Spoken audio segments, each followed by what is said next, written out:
yang akan menemani Bapak Ibu sekalian. Mungkin saya akan memanggil Bapak Ibu sekalian Sobat Mikro aja ya, supaya lebih akrab. Saya akan menemani Sobat Mikro sekalian, insya Allah di 4 minggu awal ini, untuk sama-sama belajar, memperdalam lagi soal branding untuk usaha mikro. Jadi kenapa sih kita itu perlu branding? Oke, mungkin bisa next, Mas Muta. Bisa next, Mas?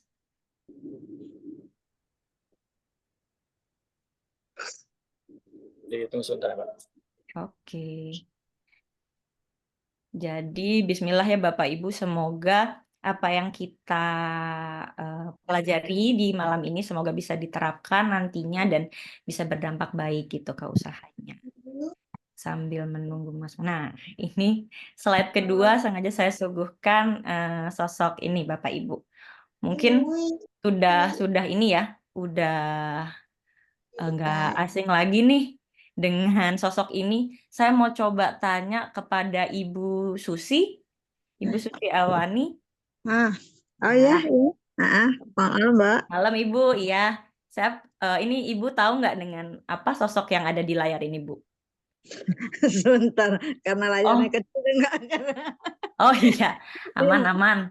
Ya, karena pakai HP kan jadi layarnya agak kecil Oh, nih. baik. Ya, Ini itu. oke deh. Saya bisa kelihatan nggak, Bu? Kalau nggak, saya izin geser ke eh, teman-teman yang lain dulu. Oh iya, Kalau Ibu boleh. belum Boleh geser ke teman-teman yang lain boleh. boleh. Nah, dari Ibu Oke. Vero tadi ya, kalau nggak salah. Halo. Siapa? Keluarga Ya, Halilintar. ya. Ada. Siap ya Ibu ya, Gen Halilintar. Ya, Kira-kira siap. Ibu Vero nih ngelihat Gen Halilintar, kira-kira ada kepikirannya Gen Halilintar ini orang yang seperti apa, Bu? Orangnya unik-unik, Mbak. Dilihat Unik-unik dari ya. dari orang tua sampai ke anak-anaknya ya. Dan Iya, mereka betul. semua konten kreator ya. Iya, mereka ngonten sendiri-sendiri dengan eh, keunikannya Gayanya masing-masing ya, Ibu masing-masing. ya. Iya, Iya, iya betul, betul. luar biasa. Iya. Baik, sekarang tadi Ibu Vero, terima kasih Ibu, ternyata punya kesan bahwa mereka ini unik gitu ya. Iya, betul. Kemudian bisa next, Mas. Nah, tadi Gen Halilintar punya kesan yang unik gitu. Sekarang coba kita tarik, sekarang kasusnya adalah brand gitu. Dan kira-kira Bapak Ibu familiar dengan yang mana nih, Bapak Ibu? Bisa tulis di kolom chat. Oh, familiar semua. Familiar semua ya. Wah, ini ketahuan Bapak Ibu mungkin hobinya healing nih, hobinya healing, kegacoan, ke Mishe gitu ya. Nah, Nah, coba sekarang Ibu Sally, punten Ibu, mungkin bisa bisa on mic dulu. Kira-kira tadi menyebutkan kan mie gacoan. Ibu bisa cerita nggak ke saya mie gacoan nih apa sih? Mungkin pura-puranya saya ini belum pernah makan mie gacoan nih. Ibu Sally bisa cerita nggak ke saya mie gacoan itu kayak gimana sih, Bu? Ya, mie gacoan itu mie-nya tuh agak keriting, terus rasanya enak gitu. Pedesnya itu pas, ada level-levelnya, jadi kita bisa milih. Terus kalau di saya itu kan lidah Sunda, jadi lebih senang ke manis-manis. Jadi ada kecapnya juga, ada yang original juga gitu, sesuai selera. Terus Baik. ada pangsitnya juga yang isian daging ayam kayak gitu. Baik, terima kasih Bu Sali atas keterangannya. Saya jadi kepingin mie gacoan beneran ini malam ini ya. Karena tadi Iya. Bu Sali ternyata menjelaskan dengan sangat rinci gitu bahwa ada persepsi atau kesan yang ditimbulkan bahwa mie gacoan itu adalah mie yang tadi keriting, pedas, ada level-levelnya, kemudian bisa ditambahkan dengan bumbu-bumbuan seperti kecap juga untuk menambah cita rasanya gitu. Mungkin bisa next, Mas Mukta. Nah, dari 2 slide ke belakang, Bapak Ibu, tadi yang Ibu Vero katakan tentang Gen Halilintar dan juga Ibu Sally katakan tentang mie gacoan, itu adalah brand, Bapak Ibu namanya. Jadi brand ini adalah persepsi yang muncul di benak kita sebagai konsumen tentang sebuah produk atau jasa. Jadi bukan hanya apa yang kita tawarkan ke konsumen, tapi justru adalah persepsi yang muncul di benak kita, di otak kita sebagai konsumen. Berarti brandnya mie gacoan tadi adalah brand mie yang pedas dan lain sebagainya. Itu adalah persepsi yang berhasil muncul di benak kita. Nah, tentunya mie gacoan ini nggak serta-merta pada saat dia pertama kali muncul, itu nggak serta-merta kita tahu bahwa dia itu mie yang pedas dan ada level-levelnya. Tapi mie gacoan ini butuh proses untuk menciptakan, kemudian membangun, dan juga memelihara brand mie gacoan itu sendiri di mata konsumen seperti apa. Nah, itulah yang kita sebut dengan kegiatan branding, Bapak Ibu, yang akan kita pelajari pada beberapa minggu ke depan. Mungkin next, Mas Mukta. Nah, insya Allah di 4 minggu ini kita akan bagi materinya, tapi di minggu pertama ini kita akan fokus untuk membuat fondasi brand yang kuat terlebih dahulu, sebelum kita ngomongin kegiatan yang lebih rumit. Jadi kita akan sama-sama menggali gitu ya Bapak Ibu tentang brand personality dan brand identity kita gitu. Saya yakin Bapak Ibu mungkin secara tidak langsung sudah melakukan kegiatan branding ya pada usaha Bapak Ibu, tapi kita coba gali lagi nih lebih dalam gitu ya. Sebenarnya kita itu siapa sih, usaha kita tuh apa sih gitu. Kemudian kita tuh sebenarnya sedang berbicara dengan target market yang seperti apa, dan sebenarnya kesan apa sih yang mau kita ciptakan pada brand kita, seperti itu. Mungkin next, Mas Mukta. Nah, mungkin sebagian besar dari kita tuh bertanya-tanya ya Bapak Ibu. Ini kita sebagai usaha mikro ya, pelaku usaha mikro, untuk apa sih branding? Kayaknya kita tuh udah laris-laris aja gitu, yang beli kayaknya udah banyak gitu. Walaupun nggak ada branding yang macem-macem, misalnya seperti itu. Apalagi kita setiap hari juga ribet dengan operasional, ribet dengan produksi, dengan keuangan gitu. Aduh, kayaknya ngapain sih punya branding? Seperti itu. Nah, tapi saya coba bahas sebuah studi kasus nih ya Ibu. Misalnya ini tadi Teh Sally ya. Teh Sally seminggu yang lalu makan kue nih Bapak Ibu, dapat dari kantor. Wah, enak sekali nih kuenya gitu. Tapi tidak ada brandnya, hanya terbungkus dengan plastik seperti itu. Itu seminggu yang lalu. Kemudian hari ini Teh Sally ingin makan kue itu lagi gitu. Tapi dia tidak tahu beli di mana karena kan tidak ada brandnya gitu. Akhirnya yang terjadi adalah Teh Sally tidak jadi beli gitu. Next mungkin Mas Mukta. Nah, tentunya kenapa Teh Sally tidak jadi membeli kue tadi? Tentunya bukan karena produknya nggak enak ya kan Bapak Ibu. Tentunya itu yang kita harapkan tidak terjadi ya Bapak Ibu. Jadi udah kuenya nggak enak, brandingnya nggak ada, itu kan hanya tinggal tunggu waktu aja untuk meredup seperti itu. Tapi studi kasus tadi itu ternyata ada di kuadran yang kiri atas. Jadi apakah produknya disukai konsumen? Iya, disukai. Produknya bagus. Tapi brandingnya tidak ada. Jadi karena konsumen tidak tahu brandnya, pembeliannya hanya bisa sekali aja. Gitu. Nah, tentunya dengan branding, andai saja seminggu yang lalu tuh kue itu datang dengan branding, dengan namanya, dengan warnanya, dengan ada kontak personnya atau sosial medianya mungkin. Tentunya konsumen itu memiliki koneksi yang kuat dengan brand gitu Bapak Ibu secara tidak langsung. Sehingga memungkinkan untuk terjadi hubungan yang lebih komersil gitu. Bisa jadi di hari ini ternyata Teh Sally bisa membeli kue itu lagi gitu karena ada brandnya. Atau kalaupun Teh Sally tidak membeli, bisa jadi Teh Sally ini mereferensikan, memberi rekomendasi kepada misalnya relasinya yang nanti misalnya membutuhkan produk serupa gitu. Akhirnya jangka panjang salesnya akan makin meningkat. Mungkin next. Itu manfaat yang pertama. Yang kedua, branding itu bisa menaikkan nilai produk Bapak Ibu sekalian. Ini saya ambil contoh di marketplace ya Bapak Ibu. Studi kasusnya adalah keripik pisang. Yang kiri adalah keripik pisang curah. Biasa ya Bapak Ibu, kalau saya lihat di fotonya sih tidak ada brandnya gitu. Yang kanan sudah di branding dengan nama Zanana. Mungkin Bapak Ibu familiar ya dengan nama Zanana. Ini bisa kita lihat yang kiri 250 gram, yang kanan 80 gram, tapi harganya sama, hampir sama, selisih 2.000 aja. Padahal bahan bakunya 3 kali lipat lebih banyak daripada yang Zanana.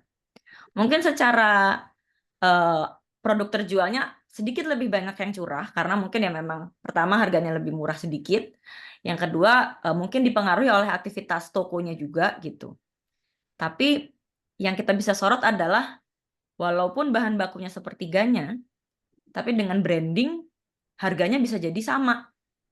Seperti itu. Kemudian juga kita di kemudian hari kan lebih ingat sama si Zanana ini daripada yang curah. Aduh, waktu itu saya pernah beli keripik pisang tapi nggak ada mereknya, cuman enak, lalala, dan lain sebagainya. Itu sayang banget seperti itu. Kemudian bisa next. Nah, yang kedua adalah membedakan dari saingan. Saya pengen tahu nih dari siapa ya? Ibu Susan? Ada di sini Ibu Susan? Hadir. Hadir, Ibu. Ibu boleh tahu Bu produknya apa Bu? Saya kue sama puding. Kue sama puding, baik. Ya, Terima kasih Ibu. Jadi sama-sama. kita bayangkan ya Bapak Ibu, Ibu Susan jualan kue dan puding. Tapi kecil nggak punya. Iya, kita ibaratkan misalnya produknya Ibu Susan itu belum ada brandingnya. Nah, kita bayangkan satu Indonesia ini, nggak usah satu Indonesia, misalnya satu kota kecil aja. Itu ada berapa banyak orang yang menjual kue dan puding yang hampir sama dengan Ibu Susan. Gitu. Kalau Ibu Susan nggak punya branding, bagaimana kita bisa membedakan produknya Ibu Susan dengan kompetitor yang lain? Seperti itu. Apalagi kalau produknya enak gitu. Kasihan itu. Dia beli telur di setengah-setengah. Sayang sekali kalau kita nggak bisa melakukan pembelian karena misalnya kita lupa dengan kita tidak bisa tahu nama brandnya apa dan lain sebagainya. Jadi itulah manfaatnya branding, membedakan diri dari saingan. Bisa next, Mas Mukhtar? Nah, selanjutnya manfaatnya adalah membangun kepercayaan dan loyalitas. Jadi brand ini Bapak Ibu bukan sekedar ada namanya, ada logonya, ada slogannya, dan lain sebagainya. Tapi brand itu merupakan janji kita kepada konsumen. Jadi dengan konsumen membeli barang kita berjanji untuk memberikan sebuah nilai kepada mereka yang akan mereka dapatkan lagi ketika mereka membeli lagi produk kita. Nah, contohnya ini, saya mengambil contoh ini produk lokal Bapak Ibu, produk handuk, namanya Howell & Co. Nah, Howell & Co ini relasi saya ya, kebetulan relasi saya itu rata-rata pernah memberi dan diberi produk ini Bapak Ibu. Biasanya kalau momennya adalah pernikahan, lahiran, ulang tahun, itu rata-rata relasi saya membeli dan diberi produk ini. Kenapa selalu produk ini? Karena mereka ini punya janji Bapak Ibu. Jadi slogannya kalau nggak salah adalah a perfect gift for everyone. Jadi janjinya mereka adalah setiap pembelian produk, baik kita request maupun tidak, itu selalu disertai dengan packaging ini. Jadi packaging seperti kardus gitu yang cantik gitu ya Bapak Ibu. Jadi kalau kita mau memberi ke orang lain, itu kita sudah tidak mikir lagi harus dibungkus gimana ya, dan lain sebagainya. Atau misalnya kita beli untuk diri kita sendiri, kita merasa mendapat hadiah gitu untuk diri kita sendiri. Karena ada janji yang dia berikan berupa yaitu packaging yang menarik dan baik itu tadi. Mungkin next. Nah, ketika brand kita sudah dikenal, Bapak Ibu, itu akan mempermudah kita untuk melakukan promosi gitu ya. Seperti halnya ini misalnya Erigo gitu ya. Mereka punya promosi apa, kita akan lebih mudah aja menerimanya. Oh iya Erigo, oh mereka ada promo apa ya? Gitu. Oh ini ada promo beli 1 gratis 3 ternyata. Bandingkan kalau kita tidak kenal Erigo gitu. Atau Erigo tuh brand baru yang kita belum tahu sepak terjangnya. Belum tentu kita akan tertarik dengan promo ini. Seperti itu. Mungkin next. Nah, mungkin karena kita adalah pelaku usaha mikro gitu ya Bapak Ibu, dan kita seringkali kan berpikir apa yang kita lakukan itu harus benar-benar kita perhitungkan secara ekonomi gitu ya. Apakah akan mempengaruhi omset kita atau enggak gitu. Kalau misalnya nggak mempengaruhi, ya ngapain kita capek-capek branding. Nah, seperti itu. Nah, di sini yang mau saya highlight ya Bapak Ibu, yang mau saya pertegas adalah pada aktivitas bisnis itu terdapat 2 aktivitas besar. Yang pertama adalah penjualan atau sales yang di sebelah kiri. Yang kedua adalah marketing atau pemasaran. Kalau kita berbicara tentang kita ingin mendapatkan profit saat ini juga, ingin tahu pengaruhnya saat ini juga, itu ngomongnya di penjualan Bapak Ibu, di sales. Jadi silakan aja ngiklan, silakan aja potong harga. Itu akan langsung berpengaruh sama penjualan, langsung banyak yang beli gitu misalnya.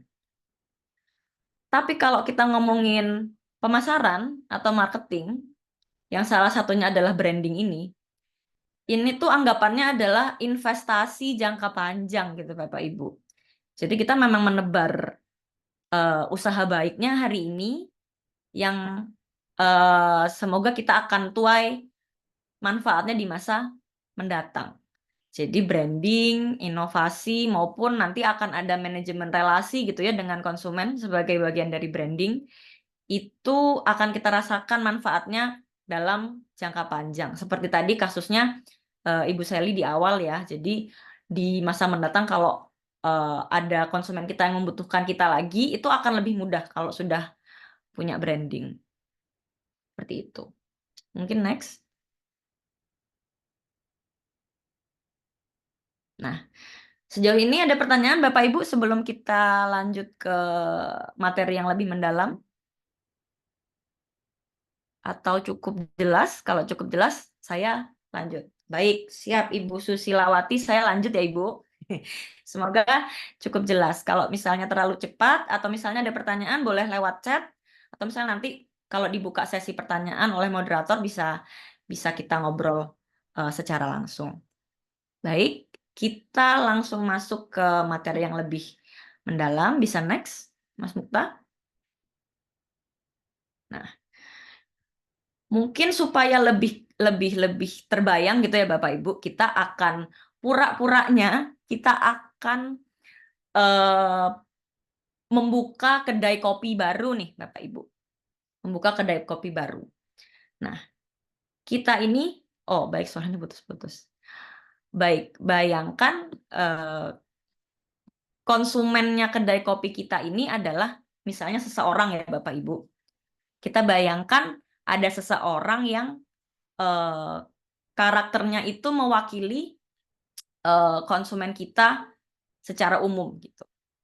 Akan seperti apa ya karakter orang tersebut? Coba kita gambarkan ya Bapak Ibu. Coba bisa next Mas. Nah, ini coba saya bayangkan dominan konsumen kita ini adalah seseorang ini. Namanya Nadia, mungkin usianya 20 tahun ya Bapak Ibu. Rata-rata usia konsumen kita adalah misalnya 20 tahunan gitu ya. Kemudian mereka adalah anak kuliah, dan karena misalnya kedai kopi kita ini ada di kota besar dan dekat kampus ternama gitu ya. Jadi kita asumsikan status ekonominya adalah menengah ke atas gitu, karena mungkin masih ditopang orang tuanya dan lain sebagainya. Kemudian karakter umumnya Nadia dan Nadia yang lain ini seperti apa sih? Oh, ternyata mereka ini seseorang yang kreatif, suka mencoba hal baru, dan suka hal-hal yang orisinil gitu. Jadi mereka suka mendatangi tempat-tempat yang estetik, yang unik. Terus mereka juga ternyata ada hobi aktif di media sosial, dan juga mereka ini suka mencoba brand yang nilainya itu samalah dengan dirinya gitu. Misalnya mereka suka yang otentik, yang baru, itu mereka cenderung suka untuk mencoba-coba dibandingkan pergi ke tempat yang sudah umum gitu, ke kedai kopi yang sudah umum. Nah, tantangannya apa? Oh, ternyata di sekitar kampus mereka ini belum ada nih kedai kopi yang estetik dan unik gitu misalnya ya. Adanya ya kedai kopi biasa lah seperti itu. Nah, kebutuhan mereka ini apa? Jadi kebutuhan mereka tuh butuh nih tempat yang bisa menampung keinginan mereka lah untuk bersantai, untuk belajar, untuk berkumpul sama teman-temannya, tapi juga punya sajian kopi yang berkualitas gitu. Nah, biasanya mereka ini dapat informasi tempat-tempat seperti itu tuh dari mana sih? Nah, karena gaya hidup mereka tuh sudah mungkin berbeda ya sama orang yang sudah lebih senior. Kalau yang lebih senior mungkin dapat beritanya dari televisi atau dari rekan-rekan kerjanya. Ternyata Nadia dan teman-temannya ini dapat informasinya melalui media sosial. Seperti itu. Bisa next, Mas?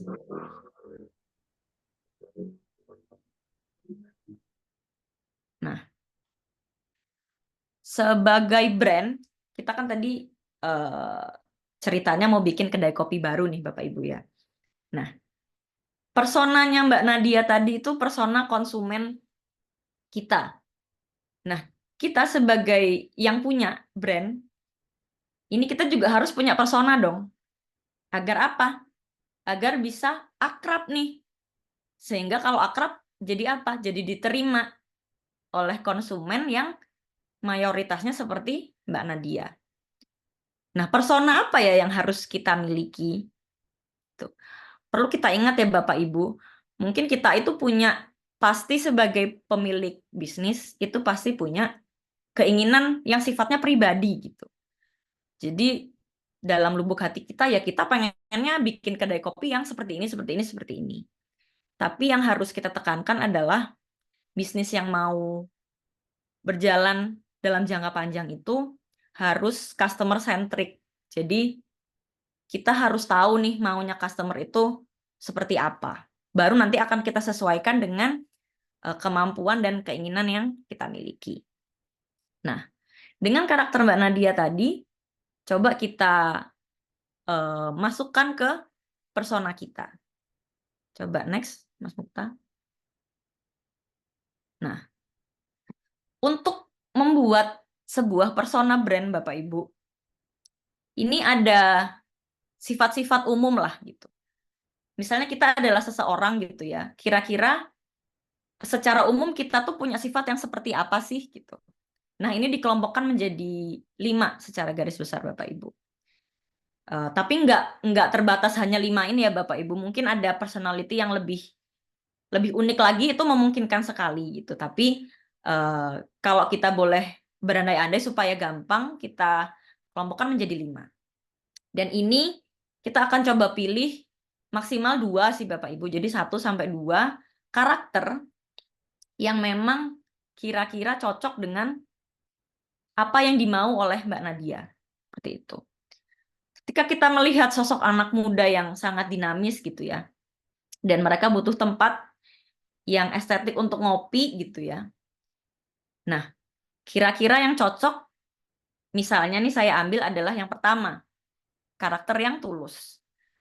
Di mana karakter Kalau karakternya boleh dirincikan adalah karakter yang hangat, yang ramah, seperti itu. Kemudian karakter pendukungnya adalah karakter kegembiraan. Kegembiraan ini adalah yang berani, yang semangat, karena mereka masih jiwa muda yang tadi selalu mencoba hal-hal baru dan penuh semangat gitu. Kita asumsikan dua dimensi ini yang cocok gitu ya dengan kesan yang ingin ditampilkan dari brand kedai kopi kita. Nah, ketulusan dan kegembiraan ini inilah yang akan kita gunakan untuk membuat elemen-elemen dari brand identity atau elemen-elemen yang terlihat secara visual gitu. Jadi seringkali orang itu kan bikin nama dan logonya terlebih dahulu Bapak Ibu ya. Tapi kalau kita tidak perhatikan dulu karakter konsumen kita seperti apa, bisa jadi nanti akan kembali lagi kita revisi gitu logonya di masa mendatang Bapak Ibu. Karena misalnya mungkin tidak cocok dengan karakter konsumen kita.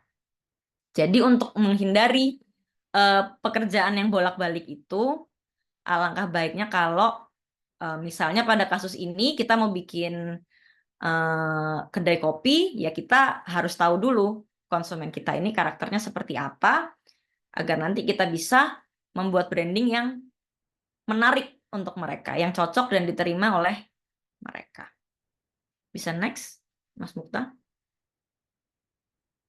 Nah, seperti yang tadi sudah saya ceritakan, brand identity ini adalah upaya-upaya bagaimana kita bisa memiliki brand yang langsung terlihat oleh konsumen, yaitu yang memiliki itu tadi karakter ciri khas secara visual yang sesuai dengan kebutuhan konsumen yang sudah kita cari tadi. Seperti itu. Selanjutnya, Pak Mukta, next. Kita akan sama-sama memulai ya Bapak Ibu membuat brand identity dari kedai kopi. Sekalian kita tahu bagaimana mencari nama, mencari logo, warna yang baik untuk bisnis kita. Tapi ini pura-puranya kita akan membuat kedai kopi supaya Ibu Bapak terbayang proses langsungnya seperti apa. Gitu. Next. Nah, bisa kita bayangkan ya Bapak Ibu, brand identity ini adalah sesuatu yang bisa terlihat secara visual. Yang pertama adalah nama. Yang merah-merah itu yang tadi ketulusan, kegembiraan tadi yang sudah kita bawa dari slide-slide sebelumnya ya Bapak Ibu. Nah, kita punya kata kunci ini nih, yang pertama kan. Yang kedua, kita juga harus melihat referensi atau kompetitor-kompetitor calon kedai kopi kita ini siapa aja sih gitu. Kita lihat penamaan-penamaannya. Ini ada filosofi kopi, ada kopi lain hati, kopi kenangan, kopi janji jiwa gitu. Ternyata nih ada fenomena ya, penamaan-penamaannya ini sedang galau-galau gitu nih Bapak Ibu. Nah, next. Nah, nama ini kan harus unik ya Bapak Ibu. Tapi juga harus disukai konsumen gitu. Kita lihat tadi kompetitor kita pakai nama-nama galau. Nah, ternyata jangan-jangan nama-nama galau ini sedang disukai oleh konsumen gitu. Nah, jenis penamaan ini kan bisa macam-macam nih Bapak Ibu. Ada yang deskriptif. Kalau deskriptif ini biasanya memang dipakai oleh usaha-usaha kuliner. Misalnya bakso bakar Pak Man, sate taichan goreng, ayam geprek Pak Gembus, dan lain sebagainya. Nah, ada juga penamaan yang kosakatanya itu buatan gitu ya, yang kita tidak akan temukan di kamus. Biasanya itu dipakai oleh produk-produk teknologi. Misalnya Oppo, Vivo, itu kan bahasa-bahasa buatan gitu ya untuk membuat sebuah brand. Kemudian ada juga brand yang berdasarkan penggambaran pengalaman yang akan kita dapatkan dari brand tersebut. Misalnya Rumah Sakit Sumber Waras atau Gria Sehat gitu, biasanya dipakai oleh memang usaha-usaha di bidang kesehatan.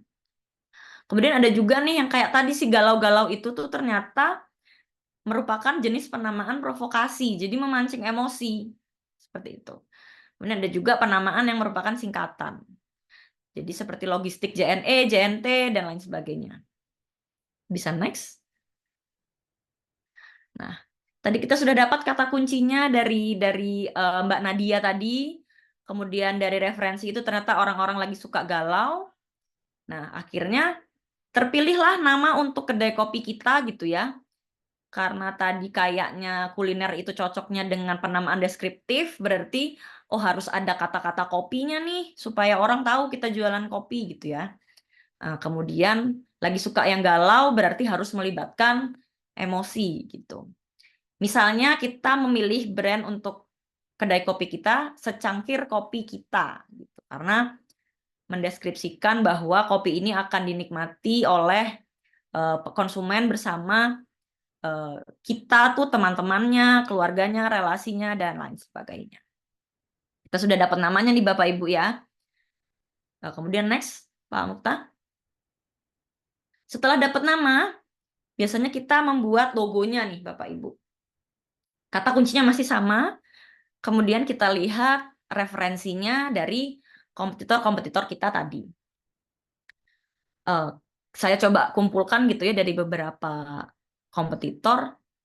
Kalau kita lihat sekilas nih Bapak Ibu, logo-logo ini tuh memiliki kesamaan gitu ya. Kesamaannya adalah mereka ini dominan warnanya minimalis, tapi ada tulisan brandnya juga gitu. Nah, jadi logo seperti apa nih yang bisa kita cari untuk kedai kopi kita? Mungkin next, Kamuta. Nah, logo ini juga macam-macam ya Bapak Ibu, ada yang simbol aja, seperti Apple itu. Ada yang kedua, teks aja, seperti yang contohnya ruang guru, atau mungkin banyak lagi contohnya ya Bapak Ibu. Kemudian yang ketiga adalah gabungan.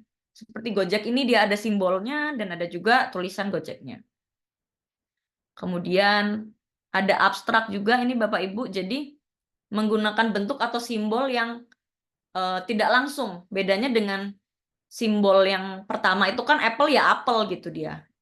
Tapi kalau yang keempat ini sepatu Nike ya udah dia abstrak aja, tapi sebagian besar dari kita juga pasti sudah tahu kalau ini merek sepatu tersebut. Kemudian yang kelima adalah logonya dengan maskot, yaitu menggunakan karakter gitu ya, atau maskot untuk mewakili merek. Jadi ke depannya kalau ada aktivitas branding, maskot inilah yang akan muncul gitu. Mungkin bisa next, Mas Mukta. Nah, dengan kata kunci tersebut dan referensi tadi, kita asumsikan kita membuat nih logo untuk brand secangkir kopi kita itu tadi. Jadi kita pakai tekniknya para kompetitor, jadi rata-rata kok satu garis aja nih gambarnya gitu, nggak yang macem-macem. Kemudian warnanya juga sewarna aja, jadi nggak harus hitam sih sebenarnya, tapi mereka cenderung menggunakan satu jenis warna, 1-2 lah ya, seperti itu. Oke, kita sudah dapat nama, sudah dapat logo Bapak Ibu. Selanjutnya adalah warna.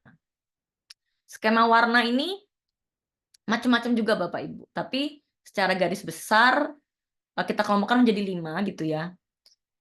Yang pertama ini ada warna bumi atau earth tone gitu ya, bahasa terkenalnya. Tentunya karakternya tuh kalau kita mau menampilkan atau menunjukkan sisi yang hangat, ramah lingkungan dan alami. Biasanya kita gunakan untuk bidang usaha yang kebun bunga atau produk organik dan lain sebagainya. Yang kedua ada skema warna yang cerah dan berani. Jadi birunya biru elektrik, hijaunya mungkin sama-sama hijau dengan warna bumi, tapi yang ini hijaunya lebih nyentrik dan lebih menyala gitu ya. Itu karakternya lebih untuk produk atau jasa yang energik, yang kreatif dan butuh menarik perhatian. Cocoknya untuk kafe anak muda atau studio seni gitu misalnya. Kemudian yang ketiga adalah palet yang pastel, yang soft, yang feminin gitu ya, yang pink muda, biru muda, hijau muda, dan lain sebagainya, yang karakternya tentunya lebih lembut.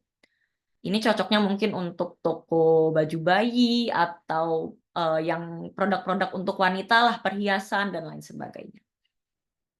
Kemudian yang keempat ada minimalis, ini untuk produk-produk yang modern, yang elegan gitu ya. Kemudian yang terakhir adalah yang urban. Jadi biasanya selain warna-warna yang itu ada diselipkan juga unsur-unsur silver atau gold gitu. Jadi untuk produk-produk yang memang modern sekali gitu, yang trendy kayak misalnya pakaian yang untuk anak-anak, streetwear dan lain sebagainya. Nah, untuk kedai kopi kita tadi diputuskan misalnya karena butuh karakter yang hangat tapi berani, kita putuskan untuk misalnya mengambil dua warna gitu ya, yang nanti akan kita padu-padakan. Jadi yang pertama kita ambil warna yang soft, coklat, orange soft dari warna bumi, tapi kita ingin ambil kontrasnya gitu ya, dari warna yang berani, yaitu warna biru. Bisa next, Kak Mukta? Nah, logo yang terpilih tadi coba kita masukkan dengan warna yang kita sudah pilih saat ini Bapak Ibu. Jadi yaitu tadi yang warna hangat tapi didominasi juga dengan warna yang berani. Tuh, kita sudah dapat nih logo, nama dan warnanya sesuai dengan keinginan konsumen. Selanjutnya apa lagi nih? Bisa next, Mas Mukta? Nah, secara tidak sadar Bapak Ibu, selain logo, warna dan nama, itu branding kita itu harus memiliki font atau tipografi yang konsisten kita gunakan di atribut-atribut branding kita. Mulai dari label, terus kemudian mungkin sosial media kita, postingan kita, itu sebaiknya punya tipografi yang tidak berubah-berubah. Gitu. Supaya apa? Supaya memudahkan orang untuk mengidentifikasi brand kita. Gitu. Mungkin cenderung kita itu misalnya tergantung mood, kadang-kadang ingin pakai font ini, font itu. Tapi sebaiknya kalau kita sudah punya janji ini di awal sebagai brand tertentu, ya tipografi ini masuk dalam janji kita tersebut gitu Bapak Ibu. Makanya harus kita rencanakan dengan matang gitu di awal. Nah, font-font ini juga ada beberapa tipe gitu ya. Yang pertama ada formal Bapak Ibu. Contoh fontnya mungkin bisa lihat di tabel tersebut. Jadi ini cocok untuk karakter bidang usaha yang memang konvensional, tradisional gitu ya, dan yang sifatnya cenderung formal gitu. Jadi konsultan-konsultan atau toko barang yang tempo dulu, yang konvensional seperti itu cocok menggunakan font yang formal. Kemudian yang kedua adalah tipe yang modern gitu Ibu ya, ada fontnya seperti yang bisa kita lihat di tabel. Itu cocok untuk karakter brand yang modern gitu. Jadi misalnya toko baju online atau layanan digital marketing karena dia merupakan layanan digital gitu ya, modern. Dan juga biasanya kafe-kafe modern menggunakan font ini gitu kalau Bapak Ibu bisa cek di sosial medianya. Kemudian yang ketiga adalah jenis font yang bersambung gitu ya, seperti huruf Latin. Nah, karakternya tuh mungkin lebih elegan dibandingkan yang sebelum-sebelumnya. Terus ini cocok juga untuk produk-produk yang handmade gitu, karena sifatnya fontnya ini romantis gitu Bapak Ibu ya. Jadi ini mungkin cocok untuk perhiasan, untuk baju-baju wanita, seperti itu. Nah, tipe yang terakhir adalah display atau kreatif. Jadi bisa kita lihat di contoh-contoh fontnya, ini biasanya mereka tebal, terus juga bentuknya itu lebih organik Bapak Ibu, jadi cocok biasanya kalau kita boleh bayangkan itu cocok menjadi sebuah judul gitu, headline sebuah berita atau judul dari sebuah artikel, atau misalnya kalau Ibu Bapak lihat di postingan sosial media, dia itu yang paling gede gitu. Nah, itu namanya display. Nah, ini cocok untuk brand-brand yang memang ingin menarik perhatian gitu. Jadi yang memang pengen menonjolkan sisi kreatifnya. Biasanya cocok untuk bidang usaha yang memang bergerak di bidang desain dan kreatif. Nah, misalnya nih kita sudah memilih untuk kayaknya logo saya ini pengen pakai yang bentuknya kreatif gitu ya, yang display, tapi kan sepertinya tidak mungkin kalau kita menulis misalnya nanti di sosial media menulis promo atau menulis artikel apa, kan tidak mungkin pakai huruf yang seramai itu. Nah, itu kita bisa kombinasikan dengan huruf modern. Mungkin bisa next. Oh, ya. Jadi kalau yang tipografi tadi kita bisa pilih 2 Bapak Ibu. Jadi yang display untuk huruf besarnya dan ada satu lagi untuk huruf kecilnya. Setelah dapat itu semua, jangan lupa slogannya Bapak Ibu. Jadi slogan ini ya untuk mempertegas aja sih value atau janji dari brand kita ini apa. Contohnya kalau deskriptif ya Bapak Ibu, slogan deskriptif itu misalnya Kopiko gantinya ngopi gitu. Jadi kita menjelaskan bahwa Kopiko ini adalah permen yang bisa menggantikan kopi kita gitu. Terus kemudian ada juga slogan yang emosional gitu. Yaitu yang memancing emosi atau perasaan konsumen. Orang pintar minum tolak angin gitu. Ini adalah kita kan secara emosional, oh iya ya gitu. Orang pintar aja minum ya tolak angin. Masa saya enggak? Seperti itu. Kemudian yang ketiga adalah yang sifatnya inspirasional. Jadi yang sifatnya adalah merupakan harapan gitu ya. Kita sebagai konsumen diajak untuk ikut melihat harapan brand ini itu apa gitu. Contohnya adalah Gojek. Pasti ada jalan. Seperti itu. Ini artinya agak kompleks ya Bapak Ibu. Jadi bisa diartikan sebagai pasti ada jalan itu adalah bagaimana Gojek yang diwakili oleh mitra-mitranya itu pasti akan bisa melayani Bapak Ibu, itu arti yang pertama. Yang kedua, bisa diartikan juga jalan ini adalah sebuah menuju kesuksesan. Gitu. Kemudian yang terakhir adalah slogan yang provokatif atau yang sebenarnya dia memancing emosi tapi lebih ke menantang gitu Bapak Ibu ya. Ini misalnya Nutrisari, jeruk kok makan jeruk gitu. Ini kan sebuah slogan yang walaupun sudah bertahun-tahun lamanya masih tetap kita ingat gitu ya, dan kadang konotasinya juga cenderung kontroversial. Bisa next, Mas Mukta. Nah, kita asumsikan nih dari kata kunci yang kita dapatkan dari konsumen kita, kemudian referensinya nih kita coba lihat ya Bapak Ibu, referensi slogan-slogan yang digunakan oleh kompetitor kita. Ini kita coba lihat 4 aja gitu. Nah, ternyata mereka ini cenderung pakai yang emosional nih Bapak Ibu. Kopi dari hati, kemudian hanya untukmu. Kemudian ada juga es kopi susu lokal yang merakyat dan membumi.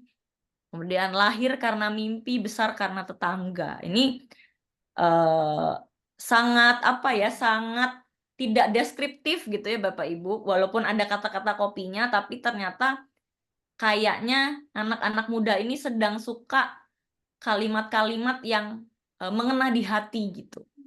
Jadi bisa jadi kita menggunakan teknik yang emosional tadi. Jadi misalnya nih yang terpilih adalah setiap cangkir sebuah inspirasi baru. Seperti itu. Jadi kita coba masukkan sisi emosionalnya di situ. Nah, ini sudah dapat nih 5-5-nya Bapak Ibu. Jadi tadi nama, logo, warna, tipografi, dan juga slogan. Nah, ini kita bisa lihat next, Mas Mukta. Nah, ini adalah gambaran branding dari kedai kopi yang tadi kita sudah buat sama-sama gitu ya Bapak Ibu. Ini logonya, warnanya, kemudian nanti bisa lebih detail adalah konten-kontennya akan seperti apa. Contohnya menggunakan warna dan font dan logo yang sudah kita pilih gitu ya, dengan harapan logo ini bisa lebih diterima karena kita membuatnya sudah sesuai dengan apa yang kita cari dari konsumen. Coba bisa next, Mas. Nah, ini kita mulai masuk ke studi kasus usaha-usaha mikro yang sudah menerapkan branding ya Bapak Ibu. Ini kebetulan punya relasi saya juga gitu ya. Jadi namanya adalah Segondok gitu. Segondok itu mungkin Bapak Ibu yang tinggal di luar Jawa kurang mengerti dok itu apa sih. Dok adalah telur gitu ya Bapak Ibu. Karena kenapa dinamai Segondok? Karena yang pertama dia beroperasi memang di Jawa Timur gitu ya. Jadi dia ingin relate dengan para konsumennya.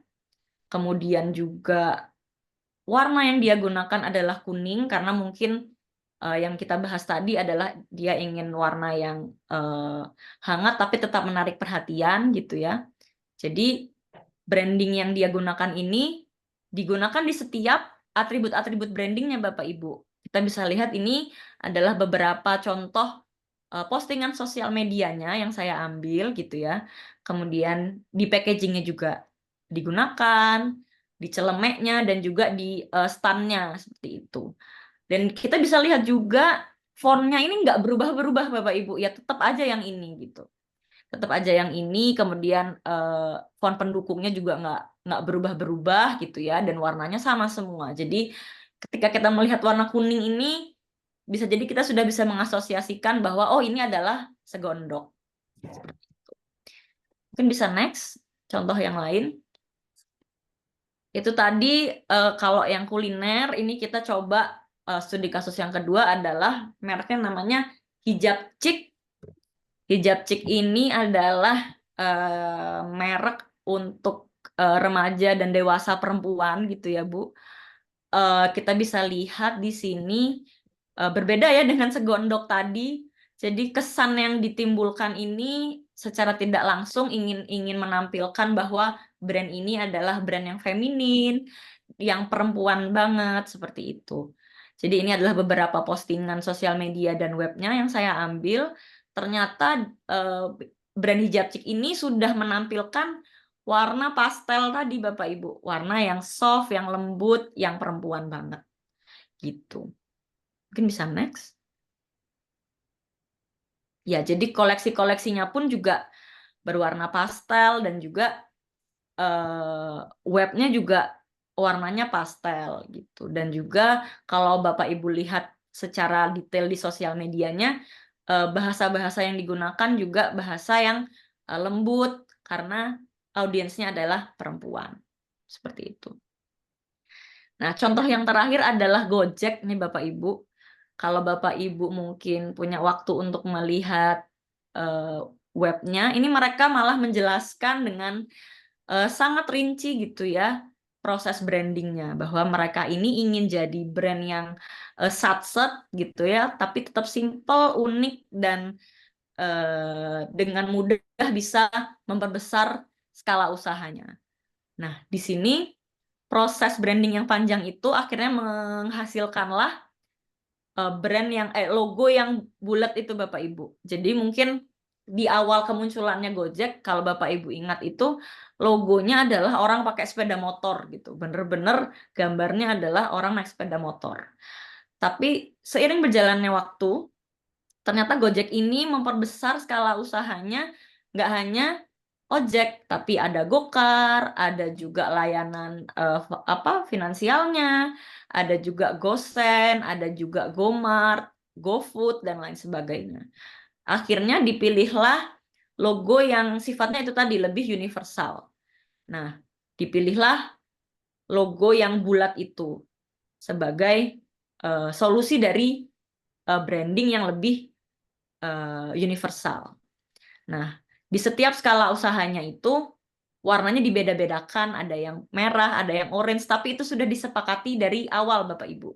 Seperti yang kita bisa lihat di bawah, Vespa warna hijau itu adalah warna-warna yang disepakati dari awal untuk cabang usahanya yang lain. Next, Mas Mukta. Nah, warna-warna itu untuk apa? Jadi nggak hanya untuk logonya aja Bapak Ibu, tapi secara nggak sadar segala atribut, segala fotografi yang digunakan untuk kegiatan brandingnya itu menggunakan warna-warna tersebut. Seperti itu.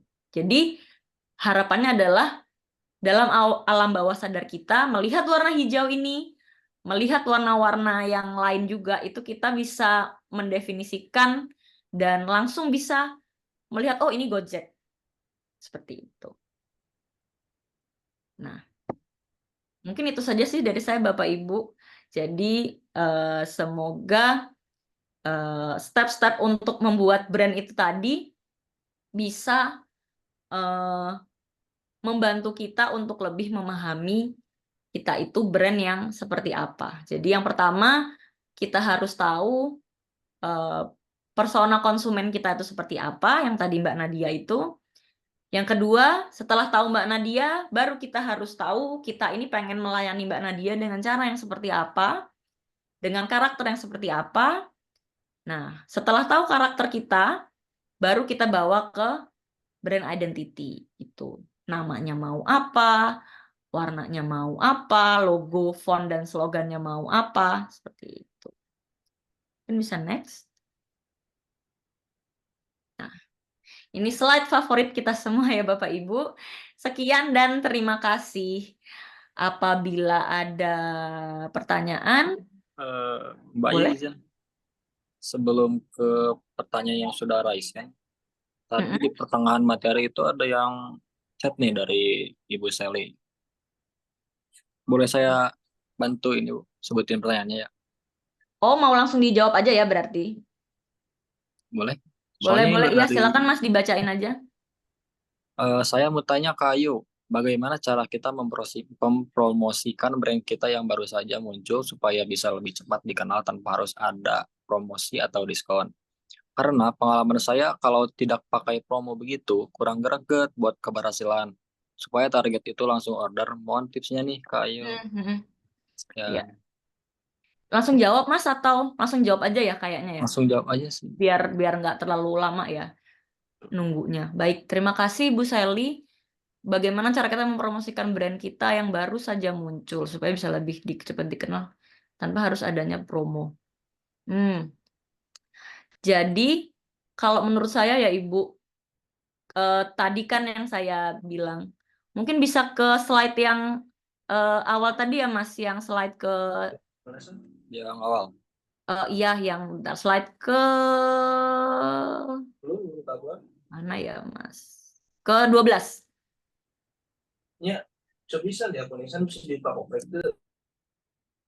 Slide ke 12 itu sambil menunggu slide ke 12, kalau menurut saya ya Ibu, memang proses untuk membuat orang kenal brand kita itu, untuk kenal ya Ibu, untuk kenal itu memang satu perlu waktu, satu perlu biaya gitu. Jadi kalau memang tujuannya untuk memperkenalkan, kalau untuk memperkenalkan bisa jadi kalau nggak pakai promo, kita kalau mau secara cepat ya Ibu, biasanya orang-orang itu kan pakai giveaway supaya follow dan lain-lain. Itu kalau memang target Ibu hanyalah orang supaya kenal gitu. Tapi kalau memang saya bacanya di sini kurang greget buat keberhasilan supaya target itu langsung order, kalau memang ya itu tadi, kalau memang tujuan kita adalah agar order saat itu juga, itu tuh kayak terpisah dari branding gitu Bu, prosesnya menurut saya. Ya memang harus pakai diskon gitu. Kalau menurut saya. Izin Mbak Ayu ini untuk slide 12-nya. Iya, udah bener ini. Nah, seperti yang tadi kita bahas di awal ya Ibu. Jadi, kalau kita nggak pakai promo atau diskon itu memang agak susah sih Bu untuk langsung order gitu.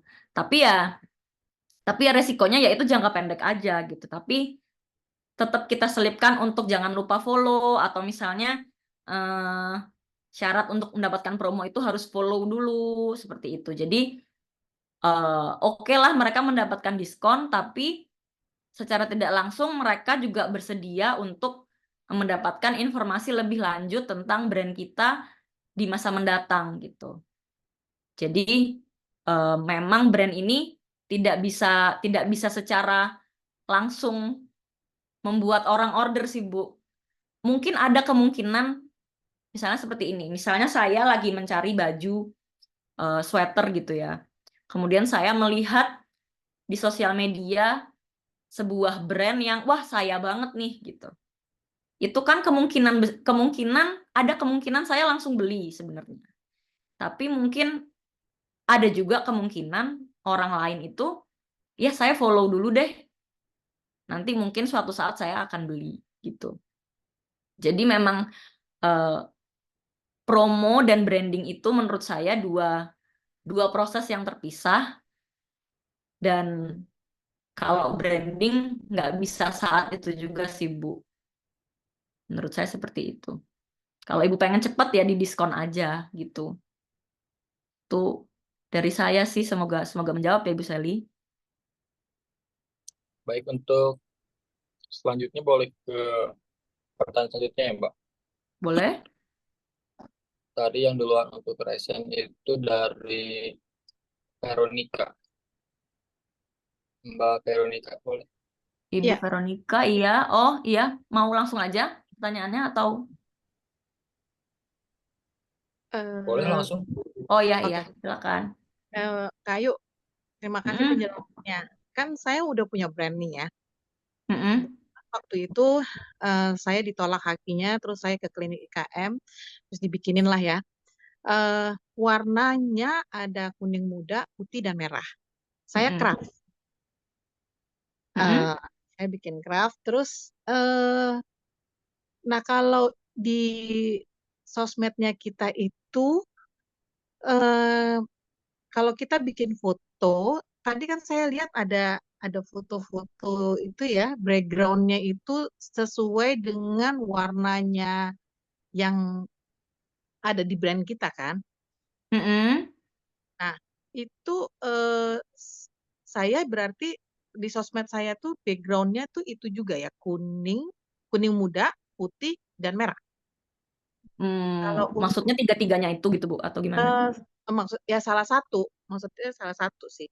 Mm-mm, iya, Saya iya. pernah dengar katanya gini, kalau alangkah baiknya di sosmed itu, contohnya di Instagram gitu ya, Mm-mm, mm-mm. itu warnanya itu ya sama gitu. Nah, yang dimaksud sama itu backgroundnya kah atau bagaimana Mbak ya?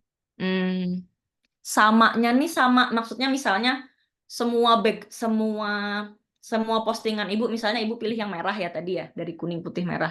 Nah, Jadi harus ya. merah semua gitu ya maksudnya. Saya nggak Sama. tahu juga sih. Kalau menurut Mbak Mm-mm, Ayu tuh gimana? Kalau misalnya nih saya posting di IG gitu ya, saya mm-mm, foto produk. mm-mm, Itu sebaiknya dengan warna backgroundnya itu kan kalau saya tuh dulu mikirnya kalau misalnya latar belakangnya itu backgroundnya itu kan putih, saya pasti bikinnya putih mm-mm, supaya warnanya terlihat gitu kan. mm-mm, Nah, apakah karena saya ada apa? Memang saya ada putih tapi dikit. Kuning mm-mm. muda merah, apakah backgroundnya itu diganti dengan itu ataukah kalau ngambil foto nggak apa-apa putih? Maksudnya apakah putih itu masih boleh Ibu tampilkan di sosial media gitu ya Bu, putih yang backgroundnya? Iya, karena Mm-mm, kalau lihat di Instagram saya emang campur-campur sih gitu. Kalau tadi kan kayak si hijab hijab chic ya, hijab iya, chic itu hampir semua tuh saya lihat biru, iya biru, pastel, pink ya gitu kan? ya Bu. Biru, pokoknya pastel-pastel gitu. Mm-mm, Jadi semua foto-fotonya dia itu kan hampir sama tuh. mm-mm, iya, iya, hampir sama. Nah, eh, memang harus begitu atau kalau saya ambil putih, Ibu, saya boleh tahu Instagram Ibu nggak Bu? Saya mau lihat. Biar gimana Bu? Victory Echo London Tango. Apa Bu? Bisa Velvet diulang kan? Bu? Di chat aja ya mungkin. Oh, oke. Karena saya dari dulu bingung untuk itunya gitu. Iya, iya, iya. Coba biar bisa kita eh, pelajarin sama-sama gitu ya. Felt craft. Oke. Karena terus terang campur aduk nih Mbak saya sosmednya. Kalau saya Mm-mm. lihat di hijab chic itu tadi ya indah sih dipandang mata ya. Karena Ya, dia tuh iya indah sama, ya Bu. ya Mm-mm. warnanya sama gitu loh. Mm-mm. Mas Mukta ini saya bisa share screen nggak ya Mas? Mungkin biar biar lebih saya jelasinnya nggak bolak-balik gitu. Oh, boleh, Pak. Saya setting bentar dulu. Mm-mm. Hmm, Bentar. Kita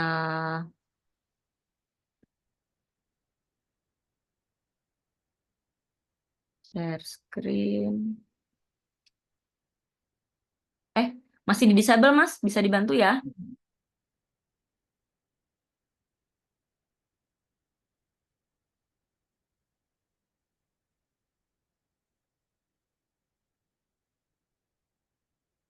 Ya udah sambil menunggu Mas Mukto bisa kabarin ya kalau kalau saya sudah bisa share screen, sementara belum bisa ini soalnya.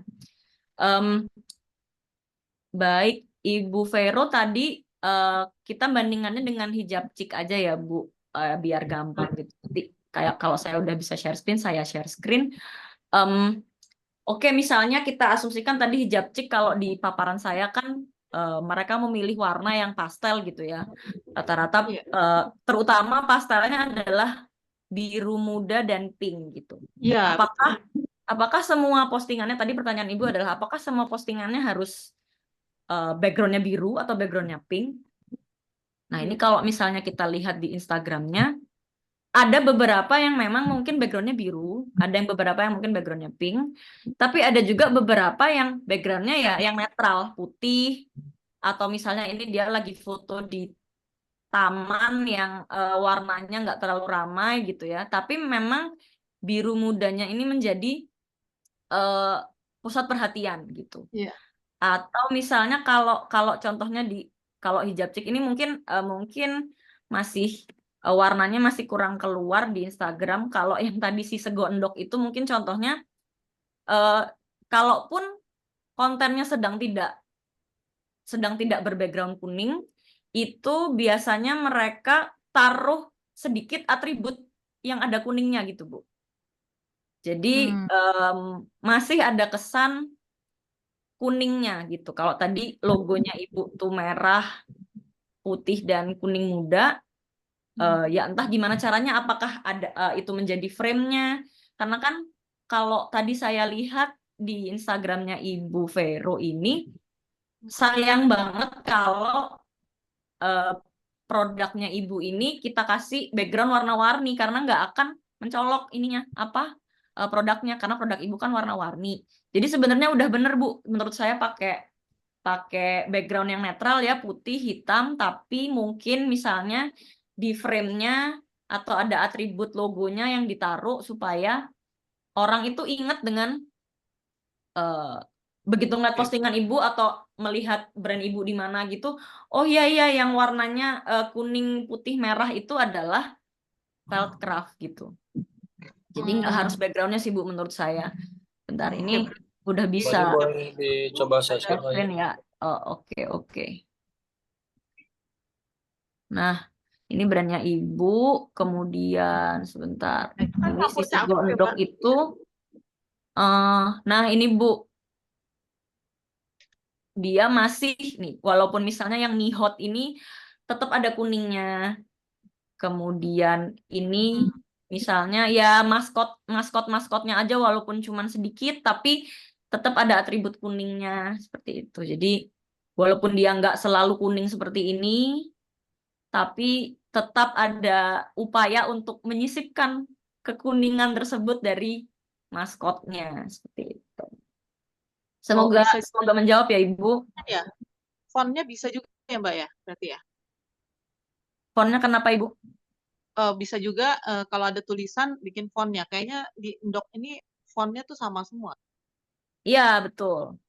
Kayak yang tadi Oke. kita bicarakan juga soal font.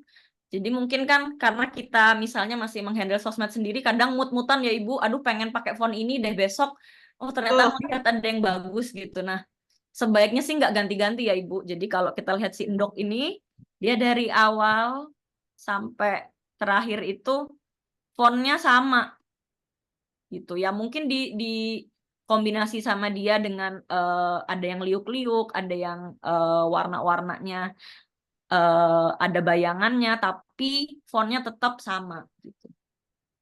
Iya. Gitu. Oke. Gitu Ibu dari saya. Terima kasih. Putih nggak apa-apa, tapi sebaiknya kasihkan logo atau fontnya yang Font yang Ya. sama betul. sama ya. Atau frame atau pokoknya atribut yang ada warna merah dan kuningnya Ibu itu. Baik. Makasih, Mbak. Terima kasih, Ibu. Boleh lanjut, Mas Mukta? Untuk selanjutnya itu dari Mbak Sinta ya. Mbak Sintia Sinta. Mbak Mbak Siti. Sintia Sinta boleh Iya. ditanya pertanyaannya. Oke, sebelumnya mohon maaf Kak Ayu, saya Oken ya. Ya, nggak apa-apa, Ibu. Ya, sebelumnya terima kasih banyak Ayu untuk insight-nya malam ini, luar biasa sih ya tentang branding ini.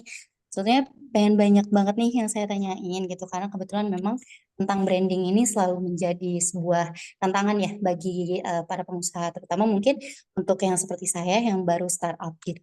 Nah, tapi mungkin di sini saya ada 3 pertanyaan yang eh, dasar-dasar aja sih Kak. Yang pertama itu ya tadi mengenai persona konsumen gitu. Kan kalau tadi Kak Ayu mencontohkan Nadia gitu kan sebagai target konsumen dari kedai kopi gitu. Nah, untuk kalau tadi kan mungkin kita tertuju pada satu nih Kak. Tapi misalnya saya kan punya bisnis itu di makanan ringan gitu, kuliner makanan ringan. Nah, sedangkan selama ini gitu segmen apa namanya target konsumen saya itu beragam gitu. Kadang saya mengklasifikasikannya itu dari usia, kadang mengklasifikasikannya itu dari sifat gitu, atau bahkan karena saya ini punya sebuah brand yang bahwa makanan ringan ini tuh terbuat dari bumbu alami, jadi tertujunya itu pada orang-orang yang aware terhadap kesehatan. Jadi kan masih banyak ya. Di sisi lain saya mau menekankan bahwa makanan ringan ini terbuat dari bumbu alami, tapi di sisi lain saya juga pengen makanan ringan ini bisa dinikmati oleh semua kalangan. Nah itu kadang saya mikir kayak ini bertentangan atau enggak gitu. Nah menurut kakak kayak gimana sih kak biar bisa lebih jelasnya kita menentukan persona konsumen tadi. Kemudian yang kedua adalah mengenai brand personality. Tadi kakak apa namanya banyak membahas tentang dimensi brand personality itu. Kan kalau tadi dicontohkan ada 5 dimensi ya kak. Nah kalau misalnya ternyata targetan tadi kayak misalnya saya penyuka makanan ringan, kemudian misalnya orang-orang yang aware terhadap kesehatan gitu. Nah, dimensi brand personality yang tadi kakak kenalkan, apakah itu dimensi mutlak atau misalnya kita bisa mengklasifikasikan dimensinya itu berdasarkan apa aja gitu loh kak. Karena mungkin kalau misalnya di makanan ringan seperti tadi kehangatan, kemudian energi gitu. Kadang kan tadi saya kalau saya ngelihat tuh kayak oh kalau makanan ringan yang mana nih ya gitu saya masih bingung. Kemudian yang ketiga mungkin yang terakhir adalah mengenai apa namanya tentang logo mungkin ya Kak. Di logo itu sendiri kan kalau tadi ada berbagai jenis ya, ada yang gabungan, kemudian ada juga mengenai logo, maskot dan sebagainya. Nah, kalau untuk makanan sendiri, cara kita menentukan yang paling pas itu apakah yang ikonik atau yang memang udah yang cukup jelas aja. Itu sih Kak mungkin pertanyaan dari aku. Masih banyak ya Kak. Sama-sama. Kak Cynthia ya tadi? Iya betul betul. Iya. Salam kenal Kak Cynthia. Terima kasih pertanyaannya.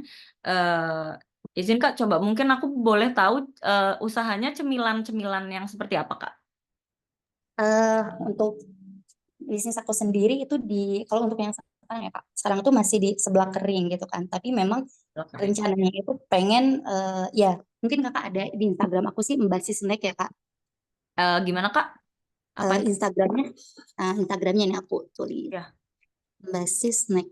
Nah ini di Instagramnya itu kayak makanan ringan pada umumnya sih Kak. Cuman untuk saat ini aku masih ngefokusin di sebelah kering. Kenapa? Karena memang aku ngelihat untuk apa namanya segmennya, kemudian juga di sini tuh ada peluangnya gitu bahwa oh seblak di daerah khususnya misalnya di Jabodetabek itu udah nggak sebanyak di Jawa Barat gitu. Apalagi kan orang-orang tuh lidahnya beda ya Kak gitu. Jadi cita rasanya itu punya ada peluang tersendiri gitu. Apalagi kan untuk seblak kering itu nggak banyak yang asli dari sini gitu. Sehingga aku mencoba masukin resep itu, tapi dengan banyaknya juga gitu kan. Sekarang orang yang aware bahwa makanan ringan itu kadang sakit tenggorokan, kadang nggak enak di lidah gitu. Jadi aku kayak mencoba gimana caranya biar aku punya value di makanan ini tuh alami gitu sih Kang mungkin. Tapi kalau untuk alami itu maksudnya bumbunya itu nggak mengandung MSG atau gimana ya?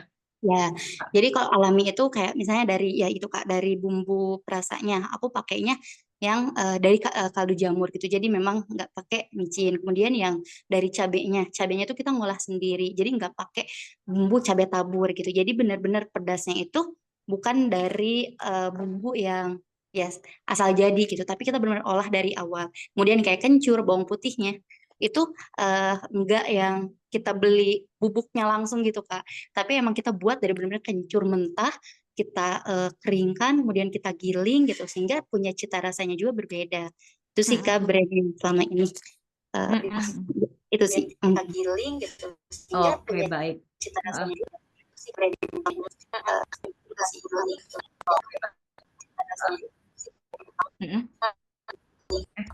Agak putus-putus, Kak.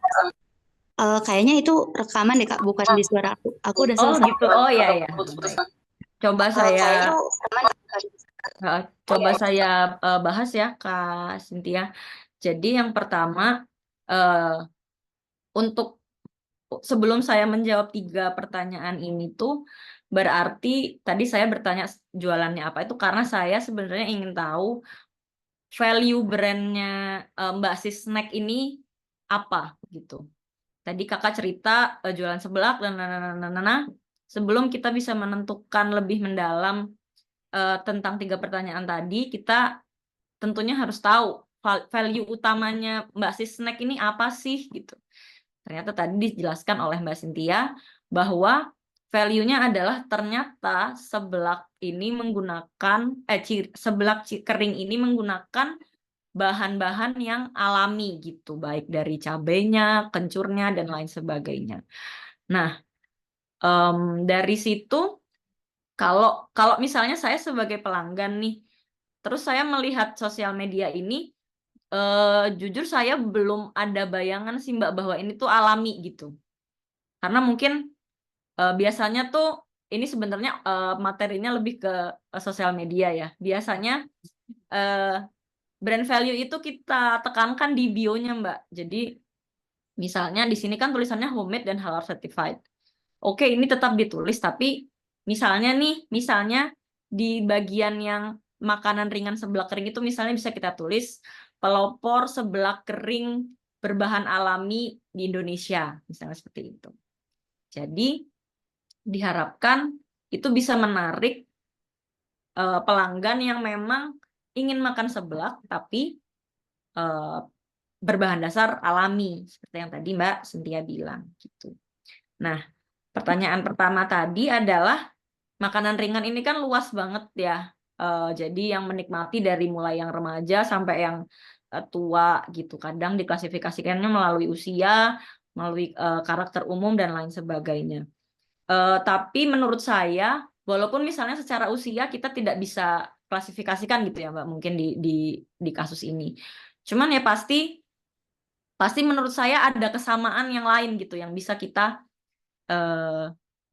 ambil. Misalnya mereka karena value-nya adalah bahan dasar alami, jadi asumsinya adalah mereka yang mampir ke Mbak Sis Snack dan membeli, asumsinya adalah mereka yang pertama suka makanan ringan, yang kedua concern terhadap kesehatan. Misalnya kayak gitu. Nah, karakter tersebutlah yang akhirnya ya nggak apa-apa kita bisa tarik. Ini menjawab pertanyaan kedua juga ya Mbak. Jadi dimensi personality-nya itu tidak harus mengacu ke paparan yang tadi saya sampaikan sih Mbak sebenarnya. Tapi bisa Mbak Cynthia asumsikan sendiri. Misalnya nih, oh bisa jadi kan asumsinya beda-beda. Jadi yang pertama mungkin bisa jadi asumsinya adalah mereka yang suka seblak itu rata-rata orangnya berjiwa muda dan energik, makanya diambilnya merah misalnya seperti itu. Tapi bisa jadi ternyata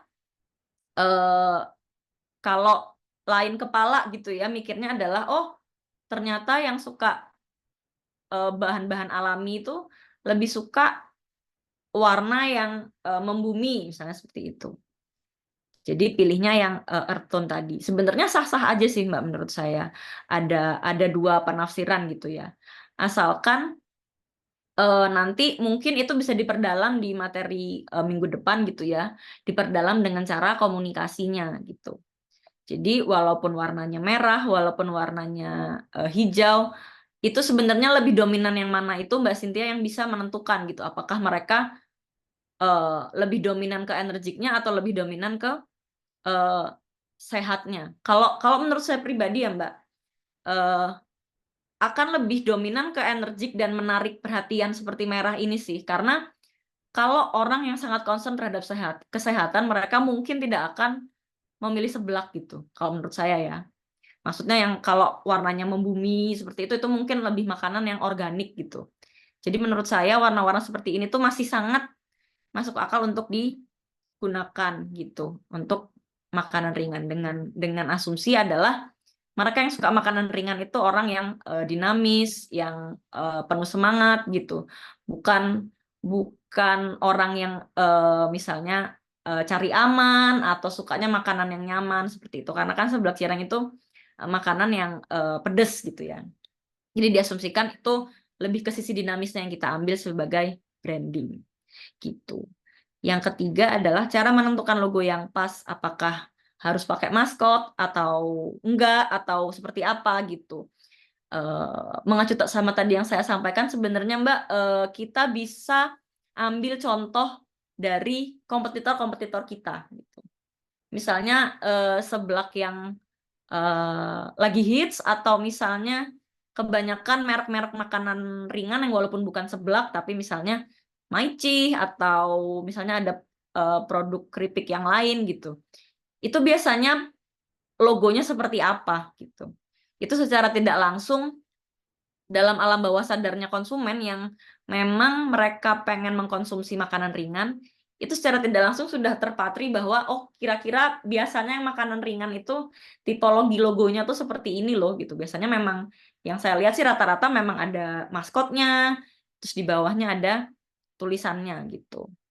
Jadi kalau menurut saya eh, tidak ada yang bisa menentukan 100% tepat atau nggak tepat sih Mbak, karena kan itu kadang juga ada unsur selera. Tapi selama kita tahu konsumen kita tuh siapa dan kita mencoba nyemplung ke kompetitor kita gitu ya untuk mendapatkan kesamaan gitu ya, bahwa orang-orang lagi suka logo yang seperti ini, lagi familiar dengan logo yang seperti ini untuk makanan ringan, menurut saya itu diikutin sih sah-sah aja sih Mbak, seperti itu.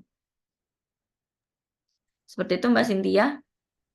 Oke Kak Ayu, makasih banyak Kak penjelasannya. Jujur kayak membuka banget wawasan ya, karena emang mengenai tadi yang Kakak tanya value position yang kita miliki itu di hati saya juga masih kayak agak ragu, bukan ragu ya Kak, tapi kayak kalau misalnya mau fokusin ke makanan sehat kayaknya benar kata Kakak, gak mungkin orang pilih seblak yang pedas itu. Jadi memang mungkin untuk value sendiri, makanya kenapa di bio-nya itu gak dicantumin karena memang kita sedang eh, rebranding kembali gitu Kak. Apa sih sebenarnya yang mau kita tampilin gitu juga dari masalah logo dan sebagainya gitu. Sampai ke packaging juga kenapa kita masih polosan karena emang itu Kak ada keraguan di logo, ada keraguan juga di tagline dan sebagainya gitu. Makanya kayak seneng banget nih malam ini dapat pencerahan kayak gini. Mudah-mudahan di next selanjutnya aku udah bisa kayak ada gambaran yang lebih mantap lagi sih Kak untuk nerapin ilmunya. Kasih Kak Ayu. Terima kasih sama-sama. Saya juga senang bisa ngobrol. Semoga nanti kita bisa ngobrol lebih lanjut di minggu ke depan. Baik, bisa dilanjut Mas? Baik, terima kasih Mbak Cynthia. Untuk selanjutnya dari Ibu Sri Wahyuni. Boleh Ibu Sri Wahyuni untuk pertanyaannya disampaikan. Malam Ibu. Ibu, mic-nya belum dinyalain. Nah, siap. Ya. Selamat malam Kak Ayu. Malam Ibu, sehat Terima Ibu. kasih, ilmunya mantap sekali. Di sini merek saya Sri Tanjung.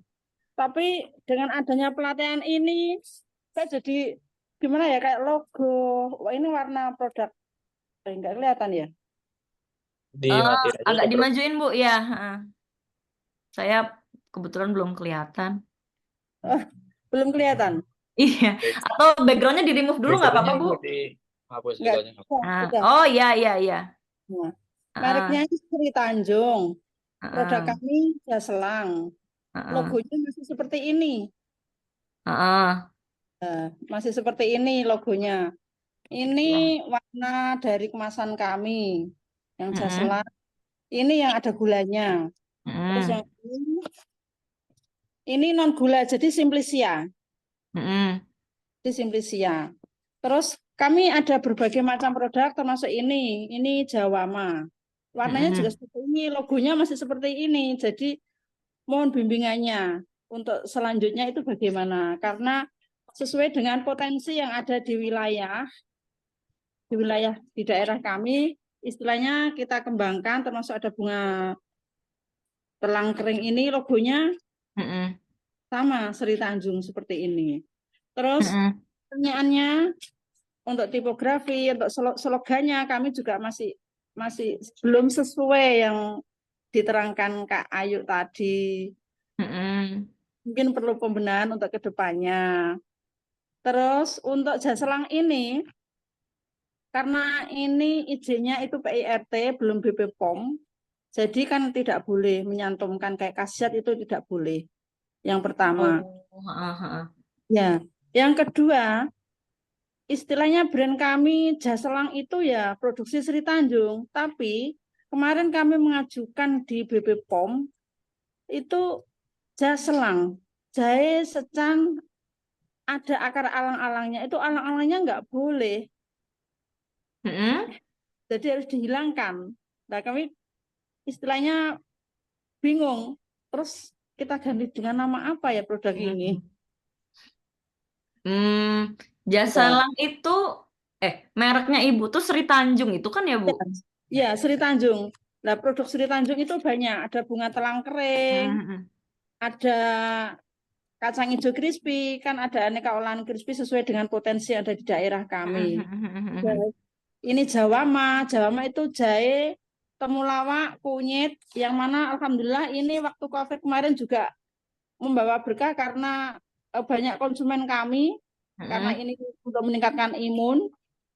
Jadi alhamdulillah, sebenarnya nggak boleh sih bilang membawa berkah. Hmm? Nggak apa-apa lah, Bu. Alhamdulillah ya, Bu. Ya, tapi logo kami karena tercantum istilah sudah izinnya kemarin ke Kemenham sudah turun, Haki, logonya masih sederhana ini karena ini kemarin kita daftar itu tahun 2015.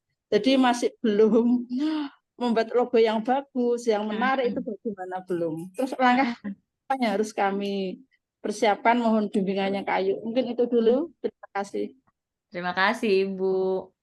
Ya udah luar biasa sekali ya, Bu. Ini udah sampai daftar PIRT, udah sampai tadi ke Haki juga ya, Bu. Iya, iya. Tapi Haki ya itu, itu logonya masih sangat sederhana, masih seperti iya, ini. iya. Nah, untuk konsumen, alhamdulillah kita juga istilahnya brand Jaselang itu ya Sri Tanjung. Tapi ini kan untuk ke depan ini dengan izin legalitas kita BPOM itu alang-alangnya harus dihilangkan. Jadi diganti nama dong, Bu. Nah, ya Diganti itu nama varian ya? Atau gimana rencananya? ya nggak boleh kan komposisinya jahe, kayu secang, akar alang-alang, kapulaga, polo, kayu manis, serai, semua boleh. Tapi untuk akar alang-alang tidak boleh dipakai karena itu Hmm. termasuk obat. Termasuk apa, Bu? Obat. Oh, Ya, iya, iya. walaupun kita nggak menyantumkan khasiat, kita nggak ada khasiatnya, nggak ada istilahnya apa dengan minum ini menambah menjadi sehat. Pokoknya ada kata-kata sehat nggak boleh. Tapi tetap boleh pakai alang-alang, Ibu. Tidak boleh. Nggak boleh. Nggak Oh, boleh. Makanya iya, iya, iya. ganti apa? Jaselang itu. Oh, iya, iya, iya, iya. Jadi ini yang mau Ibu tanyakan adalah pertama, logonya baiknya digantikah ataupun kalau diganti harus seperti apa? Yang kedua, jasa langnya diganti apa gitu ya, Bu? Sebenarnya kami punya gambaran Jaselang itu jahe secang Malang. Oh, ya bisa, bisa. Oh, Ibu dari Malang ini berarti. Ya, dari Malang. Saya dari Hmm. Kabupaten Mm-mm. Malang tapi yang paling pinggir. Jadi Malang Rasa Kediri. Oh, iya, iya, iya. Siap, Ibu. Iya, iya, iya, baik. Izin Ya, ya, Bu. Em, ya. kalau kalau ini karena kita koridornya branding, saya jawab yang kedua dulu yang jasa lang itu tadi. Alhamdulillah kalau memang ternyata bisa kita ambil jadi malang gitu ya Bu. Alangkah baiknya karena kan tadi jasa lang ini sudah dikenal sama konsumen Ibu ya gitu. Iya, Akan aneh tiba-tiba misalnya ganti, jangan-jangan orang-orang jadi nggak kenal gitu. iya. Jadi kalau memang masih bisa dipertahankan jasa lang tapi langnya diganti malang untuk menghindari tadi pakai kata-kata alang-alang, saya setuju sih Bu kalau Ibu punya pikiran seperti itu dibandingkan dengan mengganti gitu. Karena memperkenalkan itu kan lebih lama ya Bu prosesnya dibandingkan mempertahankan yang sudah dikenal gitu. Menurut saya itu Bu seperti itu. Itu untuk jasa lang. Untuk yang kedua, untuk pertanyaan pertama yang tentang Sri Tanjung, em, kalau Ibu mau rebranding, nggak masalah juga. Silahkan Ibu misalnya lihat kompetitor Ibu yang udah gede siapa Bu? Ya, Saya, seselang ini. Oh, kompetitor. ya, Eh, yang merek besar siapa Bu? Kira-kira yang mirip sama Ibu? Wedang Uwo itu. Wedang Uwuh. Wedang Uwuh apa Bu namanya? Wedang Uwuh Mataram ini, Wedang Uwuh. Ya, istilahnya kalau di sini Wedang Uwo, cuman di daerah Malang, Jawa Timur sini, kalau Jaselang ya Sri Tanjung seperti itu. Hmm, hmm, hmm, hmm, hmm. Ya, Mungkin terus kalau, Heeh, gimana Bu? iya, ini untuk Jaselang. Tapi Hmm. produk kami ini kayak Jawama ini kan kemasannya juga beda. Nah ya, samain Bu. Disamain Bu biar eh, apa namanya konsumen lebih lebih. Oh ini produknya Sri Tanjung gitu. Soalnya izin Ibu tadi kalau misalnya saya lihat kemasan Ibu tadi kan Ibu nunjukin 3 gitu. Itu menurut saya tiga-tiganya tuh kayak kayak beda merek gitu. Karena fontnya beda, warnanya beda, sama eh oh iya ya fontnya beda, warnanya beda gitu. Iya. Jadi Kalau ini belum dapat bayangan sih saya sebenarnya Bu. Sebenarnya Sri Tanjung ini khasnya itu warna apa gitu. Sebaiknya sih sebaiknya sih punya 1 sampai 2 warna khas ya Bu. Jadi misalnya nih yang jasa langit yang sudah terkenal ya Bu, yang merah kuning itu ya. Kalau iya. memang yang dikenal sama konsumen itu sudah yang merah kuning ya merah kuningin semua aja gitu menurut saya Bu. Oh, berarti semua produk itu ya. Ya, tapi mungkin bisa dibedakan kan ada gambarnya tadi ya yang Iya. ya itu mungkin di bawahnya bisa ada gambarnya beda-beda gitu karena kan eh, biar membedakan oh yang ini yang jahe secang alang-alang yang satu lagi bahan dasarnya dari apa mungkin orang bisa membedakannya dari situ kalau menurut saya sih Bu tapi Oh, warnanya gitu. kalau bisa harus sama gitu fontnya juga harus Oh. sama Bu jenis hurufnya gitu nanti Ibu Oh, bisa kayak yang bikin packaging aja samain hurufnya nggak usah ganti-ganti gitu oh gitu. Ya, ya, ya. Iya, karena kan kemarin belum tahu. Baru ketemu Kak Ayu sekarang. ya kenapa kita baru dipertemukan ya Ibu Iya. Ini jadi kemasan saya, produk saya macam-macam deh jadinya. nggak apa-apa Ibu yang penting udah mulai nanti bisa Oh, diiniin pelan-pelan semangat ya Ibu. terima kasih Kak Ayu. Mungkin nanti banyak yang mau saya tanyakan ke Kak Ayu, tapi lain kesempatan saja. Iya, siap Ibu. Ya, terima Bisa di kasih WA. Kak. Iya, Ayu. terima kasih Ibu. Selamat malam. Iya, Terima kasih Bu Sri Wahyuni. iya bisa Selanjutnya lanjut. ini yang terakhir ya, Mbak Ayu, untuk resen terakhir Oh dari gitu. Ibu. Saya kira nggak di, saya kira nggak di Ada iniin, saya kira nggak dibatasin. kita Apa aja. nanti dibalas via WA juga boleh Nah, sih. itu boleh ke grup atau Iya, boleh tidak. dibantu, boleh dibantu direkap ya Mas yang belum Siap. terjawab.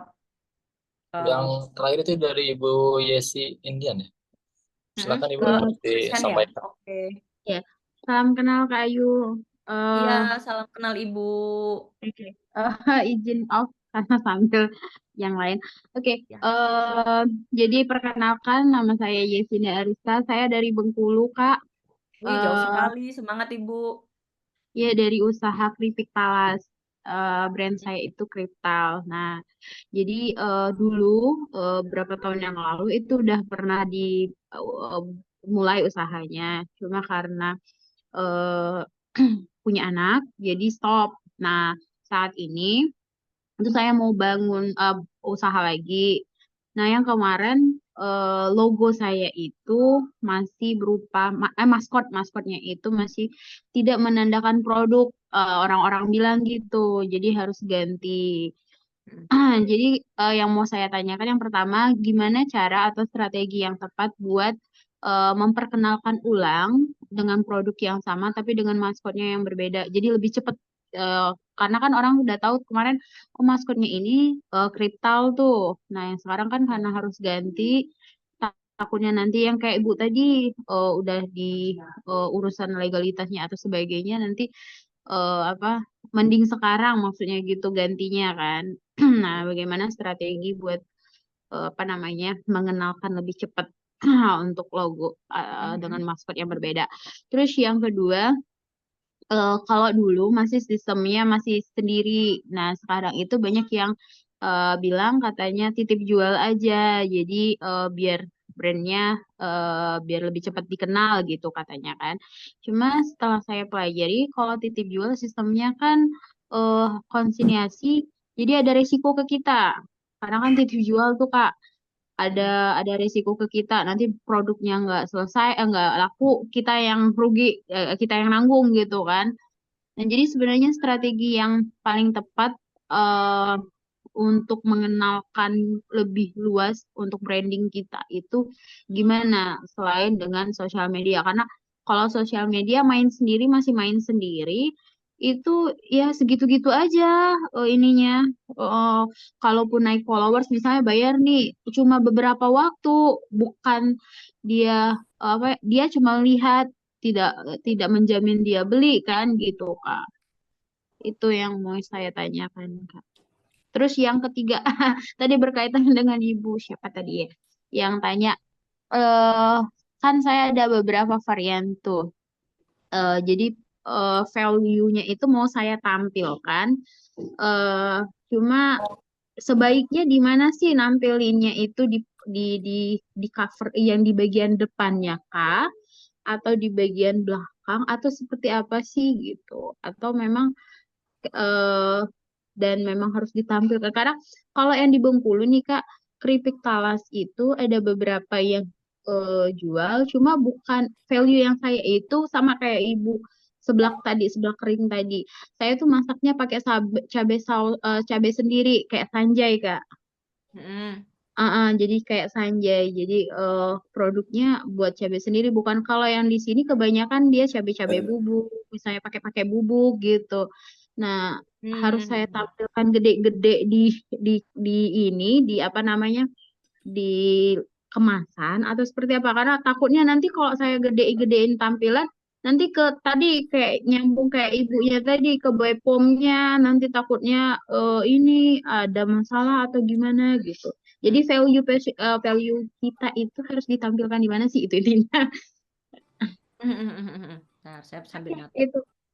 Oke. Oke. Itu aja Kak. Iya, terima kasih. Dengan Ibu Yasi ya? Iya. Iya. Ibu ada Instagramnya nggak, Bu? Instagram saya itu masih ini Yesi Kriptal. Cuma masih belum fokus ke Instagram. Saya tuh mainnya Facebook Kak. Oh, ya nggak masalah. Cuman pengen. Mm-mm. Oh iya ya, cuman pengen tahu. Oh, keripik talasnya. Oh ini. Kemasannya masih yang ini ya, Bu, yang hijau ini ya. Ada stiker hijau ya?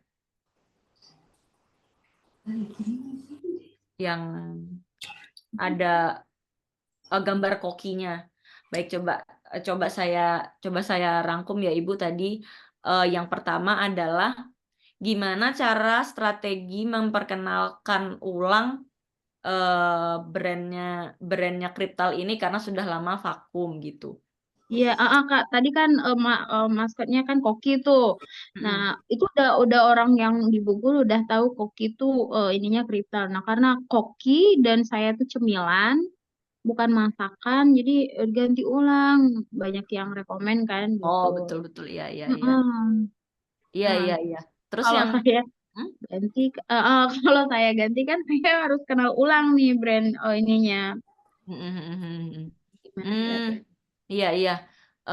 Kalau misalnya bayangan saya ya Bu, misalnya semisal Ibu memang mau mengganti kokinya, mungkin ada beberapa elemen yang masih tetap Ibu pertahankan biar walaupun kokinya ganti tapi orang tetap bisa melihat bahwa ini adalah kriptal. Misalnya nih kalau yang saya lihat, misalnya fontnya kriptal ini kan yang kuning ada bayangannya terus backgroundnya warna hijau. Nah itu mungkin itu yang bisa Ibu bawa untuk rebranding. Jadi oke kokinya ganti tapi tulisan itu tetap seperti itu gitu misalnya.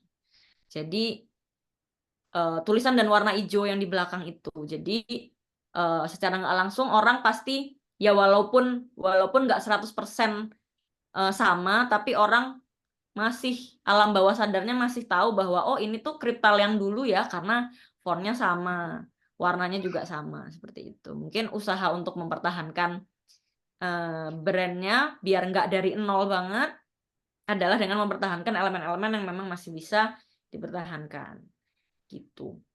Kemudian tadi cara memperkenalkannya gimana? Karena kalau main sosmed sendiri ya naiknya segitu-segitu aja gitu.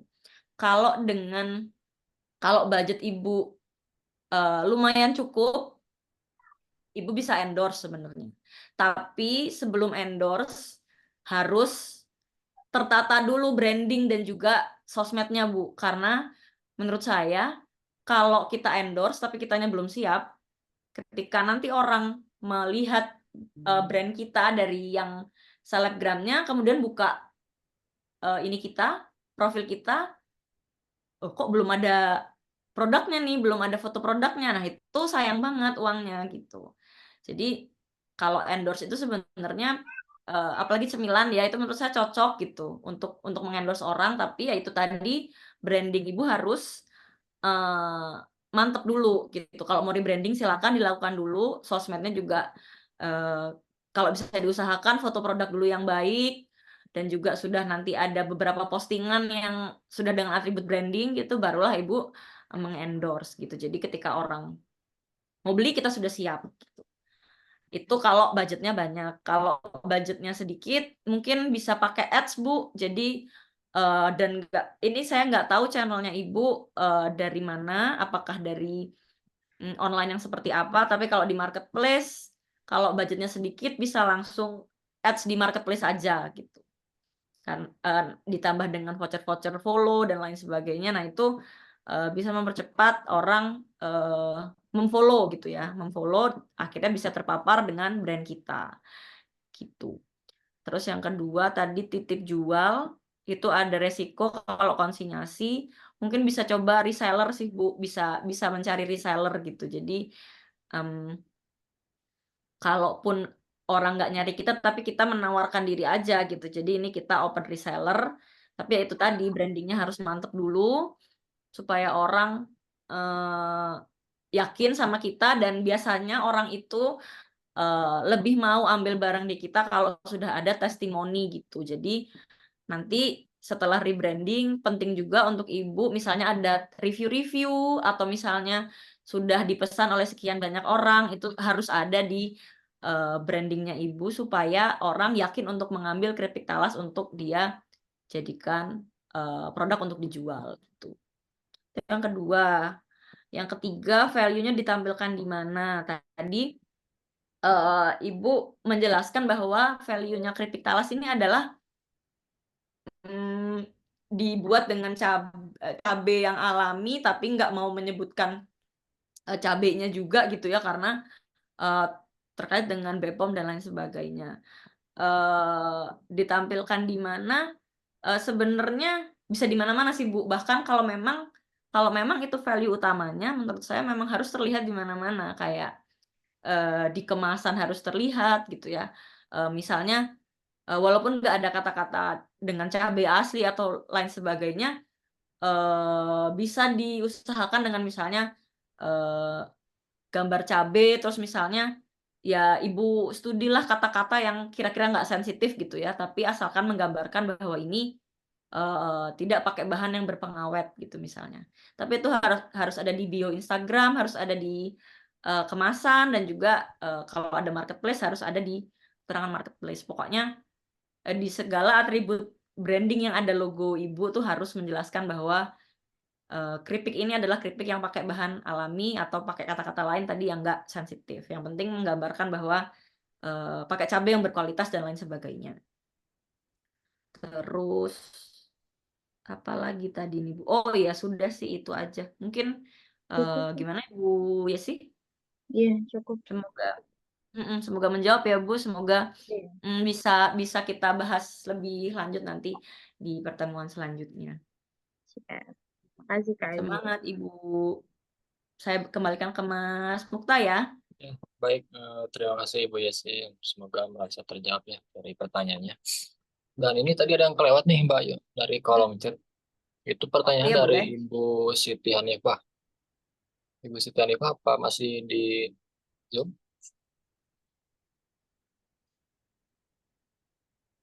Boleh, Iya, Ibu? masih. Ya, baik. Boleh Ibu disampaikan untuk pertanyaannya ya di Mbak Ayu. Produk saya kan rengginang.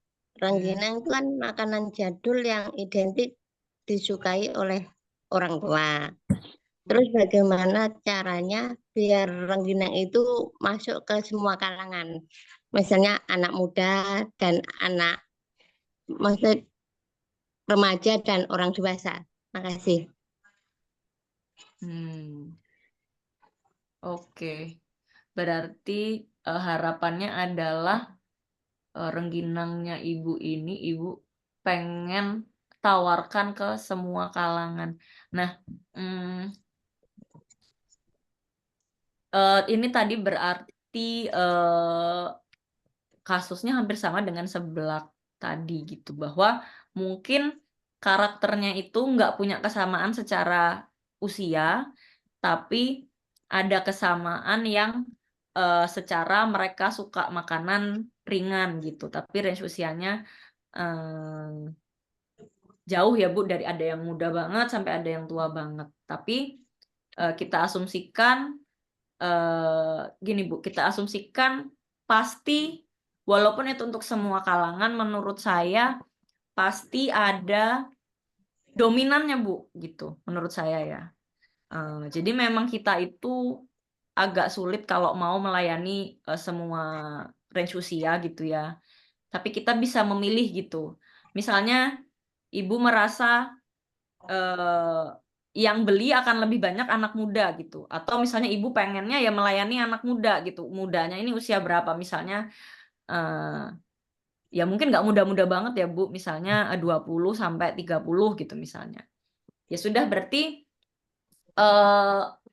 brandingnya fokusnya ke usia 20 sampai 30. Misalnya namanya Rengginangku Sekar Makmur. Sekarang ini sebenarnya bisa kita manfaatkan adalah umur-umur segitu ya Bu, sedang suka sesuatu yang nostalgia gitu. Jadi kalau Bapak Ibu pernah dengar ada akun Instagram itu namanya generasi 90-an gitu. Generasi 90-an ini isinya adalah mengenang makanan-makanan, film-film, lagu-lagu yang zaman dulu gitu. Nah, mungkin misalnya kalau saya tangkep rengginang ini adalah merupakan makanan di masa lampau yang kadang dirindukan sama orang zaman sekarang gitu untuk dikonsumsi.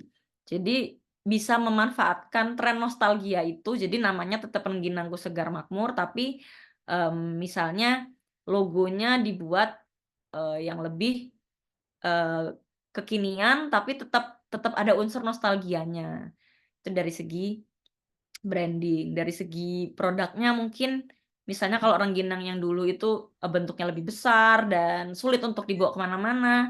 Nah kalau sekarang habitnya atau kebiasaan orang-orang itu lagi suka ngemil sambil jalan-jalan, misalnya dibuat produknya yang lebih ukurannya kecil-kecil sehingga bisa dimakan sambil jalan seperti ciki segala macam. Jadi branding ini selain nama dan lain-lain itu luas ya Bapak Ibu. Jadi ketika kita mendefinisikan yang beli akan umur sekian, ya udah kita harus benar-benar menyelami mereka ini lagi suka apa gitu.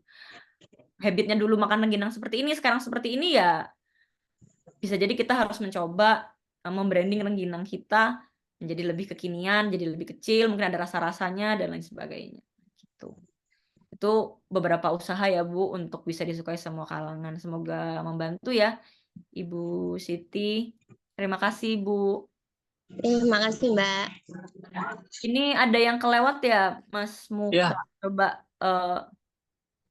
ke atas-atas tadi yang dari kelewat itu Ibu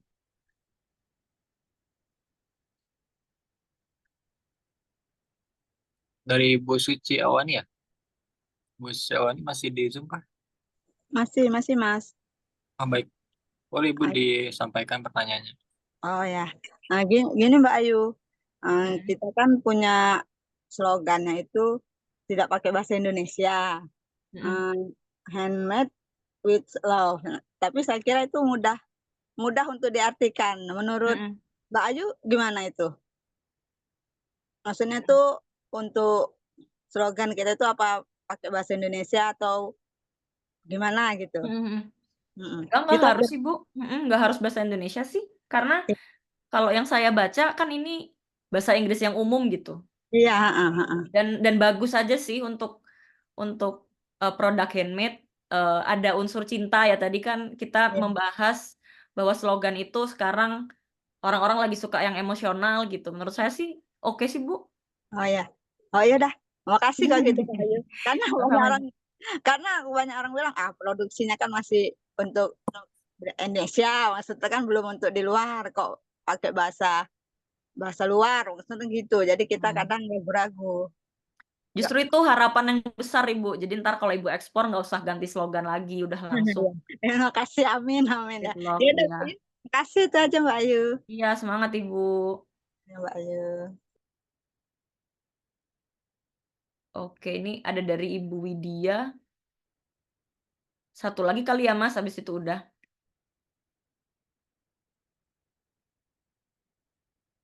Mana ya?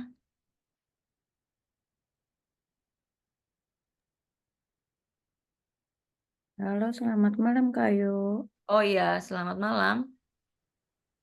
Saya Widya. IG saya namanya Cemal Cemil Ciwin. Cemal Cemil Ciwin. Cewin. Iya. Itu kira-kira gimana Kak Ayu? Widya Nandia ini Bu. Iya, betul. Gimana apanya Bu? Nah, itu kan baru merek ya. Belum logo. Terus sama kayak deskripsi apa kayak gimana gitu. Cemilan sehat atau apa gitu, gimana bagusnya? Ini pertanyaan saya sama Bu, sama tadi yang kakak yang tadi jualan sebelah kering. Ini value-nya Ibu, value utama, keistimewaan utama produknya Cemal Cemil Cewin ini apanya Bu? Cireng, terus apa yang istimewa dari cireng ini? Keripik singkong dadu, keripik basreng, keripik cireng. Cireng frozen juga. Berarti pertama sih kalau saya lihat ini berarti belum ada logo ya Bu? Iya, belum ada. Berarti yang biru ini kan masih yang biru ini ya hanya mereknya aja ya Bu yang di packaging yang sekarang. Nah iya, nggak apa-apa Ibu mulai dulu dengan berarti ini produknya untuk siapa itu pertama, apakah untuk anak muda atau untuk orang tua? Atau kalau misalnya sudah dapat kesimpulan misalnya untuk anak muda, mungkin kayak tadi Bu bisa dilihat kompetitor-kompetitor yang jualan produk serupa itu lagi suka pakai logo seperti apa gitu. Mungkin karena ini tadi hampir sama kayak seblak yang tadi Bu. Misalnya trennya tadi sama yang seperti saya jelaskan ya. Jadi ada maskotnya, terus di bawahnya ada nama brandnya. Atau misalnya kalau Ibu punya riset lain, oh ternyata kompetitor saya tuh rata-rata lagi pakai logo yang seperti ini ya boleh aja, monggo aja dipakai tipe logonya gitu. Kemudian jangan lupa warnanya ya Ibu, warnanya ini logonya krem, tapi saya lihat di packagingnya ada biru gitu. Jadi nggak apa-apa dipastikan aja di awal Ibu mau pakai warna apa, tergantung sama tadi yang kita bahas tentang kesan seperti apa yang Ibu mau Itu sih cuman tampilkan. stiker aja kayu, Hah? cuman stiker aja. Kan lagi bikin packaging yang full print tapi belum jadi. Pakai logo apa Bu yang full print berarti? Belum punya logo makanya. Sayang banget Ibu kalau full print belum ada logonya. Iya baru mereknya aja, jadi gimana tuh? Lagi Iya, kalau jadi nunggu logo, bingung logonya kayak gimana. iya bikin aja nggak apa-apa Bu logonya dulu. Kayak tadi apa Ibu yang tadi jas selang itu kan udah full print tapi sudah ada logonya gitu. Jadi biar sekalian branding gitu, biar biar sekalian ada identitas yang nanti diingat sama orang gitu di full print. Kalau kalau menurut saya sih seperti itu gitu. Dan udah ada warna yang dominan juga. Jadi biar udah ada perkenalan juga nih ke orang. Oh, Cemal Cemil Cewin ini warna dominannya misalnya apa orange gitu misalnya. Kalau menurut saya sih Atau bikin logonya C3 gitu bagus nggak ya? C3 tuh CCC gitu atau C C C terus tiganya langsung jadi berhadapan dengan C, bagus nggak?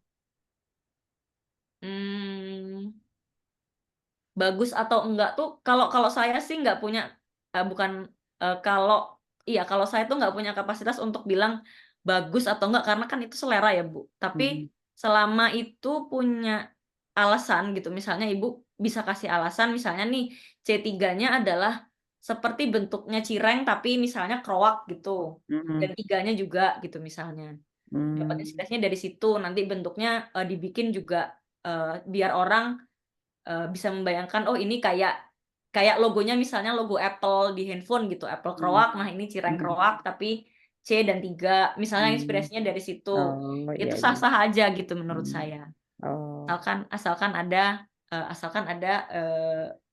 alasannya lah gitu. Oke oke oke. Terus kalau yang kalau ganti merek tapi ini udah pada tahu gimana ya? Bingung. Ibu ganti merek alasannya kenapa Bu? Takutnya mau ke Haki cemal-cemil itu banyak gitu. Cemal cemil kalau ada cewinnya gitu Nggak ada juga. belum ada atau Belum sudah ada. dicek? Belum Belum ada kemarin waktu workshop di mana waktu branding dilihat tuh yang cemal-cemilnya banyak tapi yang pakai nama Cewin tuh nggak ada. Iya langsung daftar aja Bu kalau belum ada daripada Ibu ganti-ganti terus dari awal lagi mending cepet Tapi daftarin aja sih. cemal-cemilnya tetap dibawa gitu. Iya, karena kalau misalnya jadi cewin doang gitu Bu maksudnya atau gimana? Enggak. Jadi cemal-cemil Cewin tapi nggak apa-apa gitu cemal-cemilnya tetap dibawa gitu. Sama soalnya banyak gitu ya kan orang lain pakai cemal-cemil juga. Hmm, hmm, saya belum tahu soalnya Ibu mau ganti jadi apa ya. Cuman kalau saya sebagai orang awam melihat brand namanya Cemal Cemil Cewin itu menurut saya sudah cukup menggambarkan bahwa Ibu tuh jualan cemilan. Jadi sebenarnya bagus gitu dan apalagi CCC gitu ya itu sudah lumayan eye catching gitu, sudah lumayan apa? Bikin tertarik kok sebenarnya gitu. Iya Tapi kalau soalnya memang Ibu mau ganti ya dipastikan penggantinya bisa sama eye catching-nya atau bahkan lebih gitu sih Bu menurut saya. orang-orang udah pada tahu sih yang ini cemal-cemil Cewin. Jadi mendingan yang itu, yang ini aja gitu. Iya, kalau memang di Haki Iya, belum Haki. ada, coba didaftarin aja Bu, nggak apa-apa Cemal Cemil Cewin. Ya ini teh pengen ke Haki tapi takutnya eh, pas proses ditolak gitu. Ya baru ganti Bu kalau ditolak. Gitu. Berarti Maju aja dulu daftar karena aja dulu. iya iya iya. Oh, oke oke siap siap. Makasih Bang aja banyak Bu. Kak Ayu. Iya, Assalamualaikum. salam. Terima kasih untuk Ibu yang sudah bertanya tadi. Selanjutnya mungkin cukup ya, Bayu. Boleh nanti ditampung kalau masih ada Untuk pertanyaan bisa di grup ya. di keep ke grup. Selanjutnya mungkin kita boleh dokumentasi dulu. Yang memungkinkan untuk one cam boleh dinyalakan kameranya.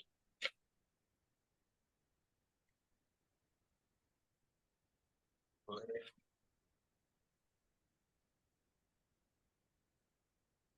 Kita tunggu sebentar ya, Mbak. Oke.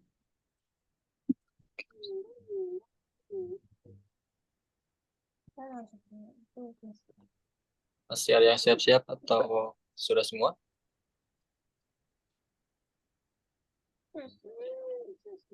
Kalau gitu saya mulai aja ya, Bu, untuk sesi dokumentasinya.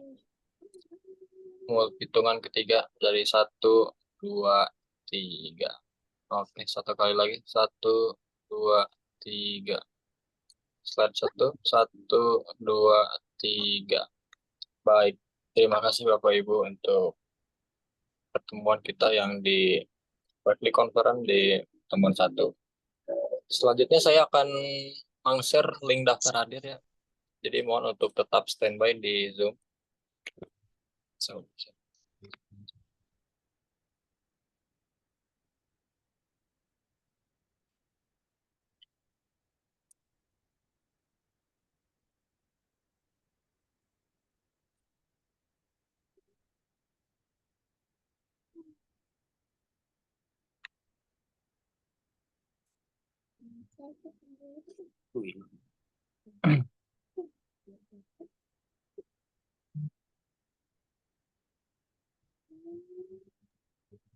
Baik, berarti tinggal Pak Mukta ngasih daftar hadir ya. Terima kasih Ya, Bapak Ibu baik. atas kehadirannya malam hari ini. Semoga apa yang kita sampaikan hari ini bisa bermanfaat untuk bisnisnya Bapak Ibu. Mohon maaf jika ada kekurangan maupun kesalahan dalam penyampaian. Sampai ketemu lagi di minggu depan ya. Berarti Mas Mukta nanti kita akan janjian lagi di hari apa dan jam berapa. Senang sekali bisa sharing hari ini. Saya izin live ya Bapak Ibu. Terima Ya, kasih. terima kasih Mbak Ayu. Assalamualaikum. Terima kasih Selamat Mbak Ayu. malam. Terima kasih ilmunya. Sama Ibu semangat. Izin live. Terima kasih. Untuk daftar hadir sudah saya share ya Ibu di Zoom. Ini berupa Google Form.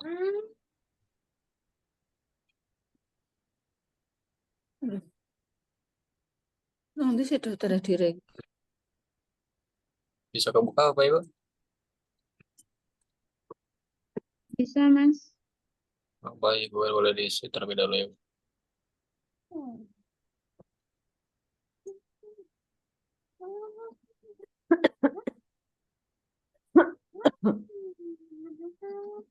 Tuh, pertemuan ke-1.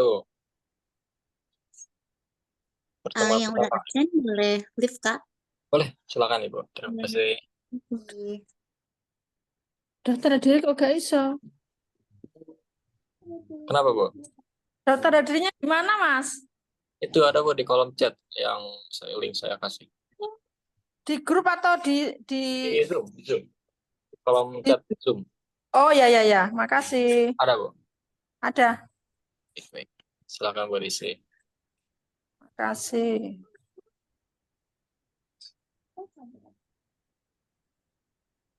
Kalau udah isi gimana nih, Mas? Boleh live, silakan Ibu kalau sudah selesai. Terima kasih ya, Mas.